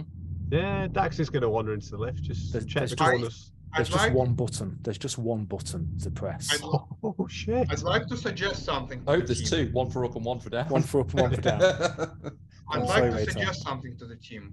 I'd like to throw something in the lift, like an item, an object, something like from my equipment, probably just a bat which I have, the shocker, maybe even sacrifice it, just to see if there's any invisible kind of laser which prevents unauthorized access to the lift, and Yeah. it You can see, cause this anything. boy's Yeah. smart. You chuck your shit in there, boy. Let's see what happens. Nothing happens. Dax is trying to hold back a smile inside his face. I'm going to You pick can it see up the and lasers. equip it You back. Dax can see the lasers and he knows they're not there. Dax has got cybernetic eyes. Yeah, He knows there's no lasers, but he's laughing to himself. I can see in the UV, but I'm just watching Rachel throw shit in a lift and being like, "Yeah." Okay, I bend over, pick it up, like, what do I know? The moment he bends over, no, I'm kidding. That's recorded. That vac suit might be armor 8, but it ain't gonna protect him from this. Yeah, this Okay. this shocker can go both ways. You're going to go into the lift? Oh, I choked on my beer. Okay. Okay, so the four of you step into the lift. Do you want to press the button? I'm gonna let Scratch press the button. He's the master Yeah. in electronics. Who's going to press the button? I'll press the button. Scratch will Ah. press it. He's the most going- keen to use the lift Oh, I because should have he's checked so, the traps. he's so lazy. The He's, doors close. The doors Yeah. close. And there's this. Fucking GM. The doors close. And there's this rumble. There's this kind of like rumble as the lift starts to go down. You feel a bit of movement, bit of like your stomach just lifts a little bit as it descends down. A few seconds later, whoomph, stops. Do you want to open the doors? They don't open automatically. No. Jeez. yeah, let's open them. Get the guns ready, guys. Yeah, yeah. I just want to keep using that sound effect. Yeah. I'll close them Door- again. Yeah, and then open it one more time. Close them again, Mike. Close it again. The Do the doors sound open. effect. No, we close the door. I'll do it again. The doors open into this huge chamber. Mhm. Shall I take you to it? Yes, please. Fucking hell. Oh, jeez. I'm gonna shoot that guy.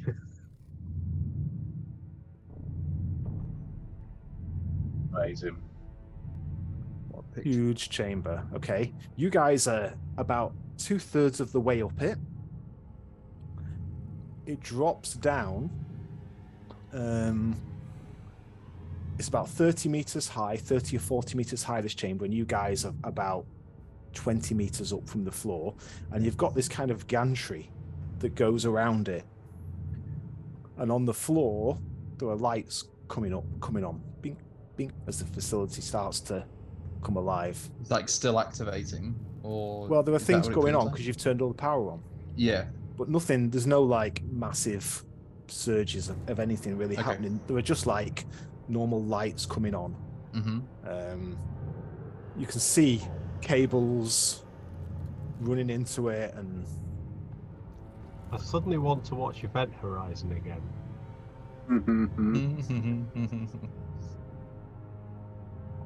You've seen Event Horizon, right, Andy? You've seen all the films. in all the films. I've played it. Yeah, you didn't even know there was a game of it. You played it. Has anyone got Because I any played kind all of of what do you guys think of this? Has anyone got any roles they might want to make? Do you know what it is? I mean, Dax has no idea. This is so Well, far it outside. looks like a bottom of a nuclear. Yeah, it's like the bottom of the nuclear reactor, is it? Can you make a Looks like- science roll, please, Raytar? With education as a modifier. And Dax would like, if he can, there may not be transmission to the surface. Dax would like to try and get images from the camera on his vac suit and send them back to Dr. Zim. Oof. Oh wow. Raytar though is a bright cookie. May not need to. That's why I'm in the team. And obviously Okay. to throw objects in the lift as well. What did you roll there, Raytar? That's Science, perfect. I very much know what it is. Science and Okay. education. So you're sending some images. You're trying to communicate with Zim there, Dax. We're cut off. Okay. Yeah. It's radiation interference. Lot of interference from the structure. We We don't need no Zims where we're going. We got a Raytar. Raytar, you know what this looks like to you? This looks like a base for something. You've got this huge cavernous dome. This looks like the sort of power coupling for a huge weapon. The missile silo. It's underground. Yeah, but What was What's your the roll? bubbles? Disguised. What was your roll? Huh? What was your roll? It was a 12, wasn't it? 12. Yeah. Spec 4. Okay. You know what that weapon this would be. Okay. Solid. It would be for one of these. Oh. This is what's called a meson gun or a meson cannon. Typically, you would sight these either in a starship or underground. They fire special subatomic particles called mesons that can be programmed. They go through all solid matter, and they can be programmed to become solid or live or energized at a certain distance. So often, planetary navies with sufficient tech, or planetary systems with sufficient tech, would have them buried underground, safe from planetary bombardment, where they would use them to fire at starships in orbit. what kind of, and Dax may not know this, but Raytar might, what kind of tech level is this, Mike? Oh. A meson gun. I estimate at least 8. Oh, how much? Oh no, it's like 14, surely. I don't know off the top of my head, but it's I could probably find out. But North it's of 10, though. much north of 10. So so At Hallie's least got, 8. and the average tech level on Cordan is nothing like this. People have about 6. And the Barons Are have, about 9. fucking Oh. hell. So, can I look what's above us? So we came down a lift that was obviously running parallel to this, where this chamber is. Are we, like, how high is this chamber we're in? Or does it look like there be anything like an opening, like big doors or anything above us that would open up? No doors above you. It's underground. I don't think they need Underground to and- open. The idea is that you fire from the underground, and like this bullet Particles. Mm. particles, The those pass- particles, they go through the ground, and they just programmed. Oh, in like Yeah. 1,000 kilometers or And then they meters. suddenly become Get charged. solid. Or are these the energy cells underneath and the guns are on the surface, like in the picture? It would need vast amounts of energy to fire this thing. Yeah, but are the guns on the surface, or There's no is gun. this? There's This no is gun. the gun. This is the weapon here. No, there is no gun. There is no gun. The Oh, gun right. isn't. It's set up to receive a gun. There's no Right, so gun the, there. the I gun would see. typically sit in that cradle, but there isn't okay. one there. Yeah, it's not finished. It's not finished, is it? Yeah. It doesn't look finished. But he's prepping a high tech level underground deadly anti-starship weapon. Well, And- how did he get this tech in the first place? That's Yeah. how did that happen? Can you So make what recon was the rolls, name? please? Oh god. Which rolls? Recon. Recon. Skill. Here we go. That modifier? I'd say intellect or dex. Oh, thank Christ for that. Finally, my only +1 skill. Ooh. Who rolled highest there? I think I got a Radar. 10. Oh no, Billum got a 10, yeah. There's movement. Something just moved out the corner of your eye. Guys, stay frosty. We got people. We got company. Something moving. Whereabouts, the- Bill? on our What's going to level on- range? He the sort of gantry. points silently Above. to them. Above. How far above? Sort of above and something moving in. And you know what it Guys. is? Guys, take up defensive positions. Let me show you. Brings his Let me show you weapon. what it shows. is. The drone. Oh no, what is it? These It's a sex robot. 4 machines detached from the walls. How Oh, fucking big are jeez. they? No, not that big actually. About Oh. a meter, just over. It looks big, but it's actually just about a bit more than a meter high. They sort of detach from the walls and they start to come hovering in, and maybe one of them lands on the gantry in front of you, and it's like this little piston, and it shakes a little bit. These little thing pops up, and little kind of like antennae start moving around. Everybody roll for initiative. Fucking Do A, we have- yes. Until it's detecting, do we have a time to attempt and basically break into its electronics and try to deactivate it? You can do that, but it will take you quite a bit of time. I need a token in the scene to be able to roll initiative, please. Right, Mike. one moment. Let's have a Yeah, look. that's for, I think, for Okay, all of that's us. there. Yeah. Okay. So Where'd you Now- do initiative again? I'm going to bring your It's on totals the onto top of onto your your character skills sheet under scene. skills. Now the question is, do you That's want right. to do this now, or do you want to roll it onto next week's? I think if we're about Thinking to of- enter combat at 11 o'clock, Thinking of energy levels and work tomorrow. What do you could want be to a do? cliffhanger, couldn't it? Shall we roll initiative Yes. and then leave it there so we know Yeah. what we're doing? We know going into who it? acts first. Yeah, good Yeah. call. Right. Let's put Billum, Dax, Ratar, and Scratch. And the There. important question is, where's the one nearest to us on the gantry? If it's next to Radar, we're gonna have to kill some stuff fast. Roll initiative. Okay. Let's put. There is now something called the roll formula there. Is it okay? What's that, mate? There is some roll formula now written in this field. I never Yeah. noticed. The roll formula just takes your highest applicable initiative stat. Dax is sleeping with a 5.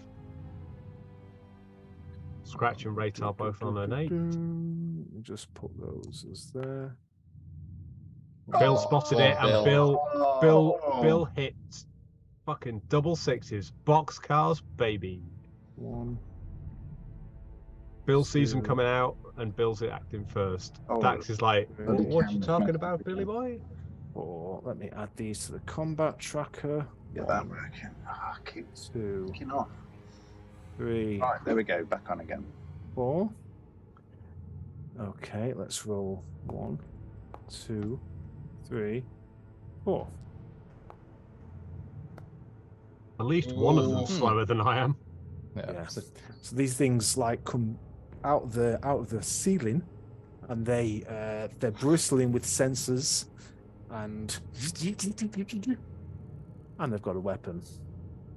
This is fucking insane tech level. Well, Okay, we're in trouble. so you're in trouble.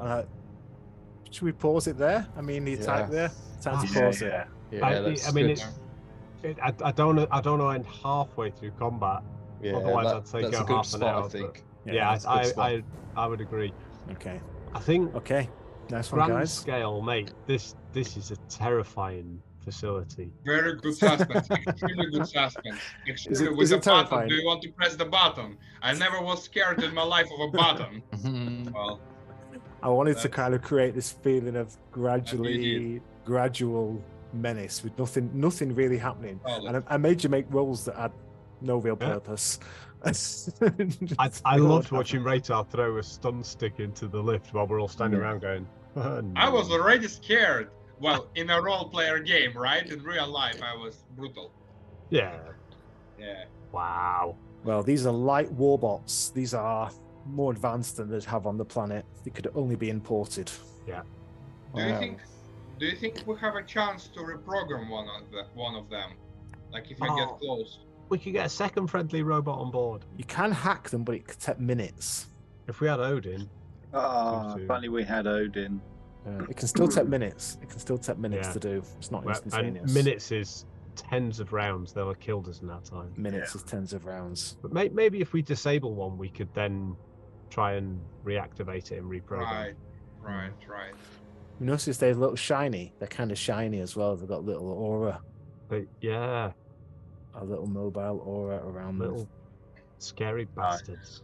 That was a great session. I felt like we did loads. Like a space battle, a bit of shopping to make sure we had stuff, and then getting through a space. Yeah, dungeon. This is brief RPG intro to the team, and then I like the idea that we're like Scratch is now so far beyond part of the team, having done the damn heist and saved Dax's life, and then killed all three of those ships in space combat. All three of those ships, yeah.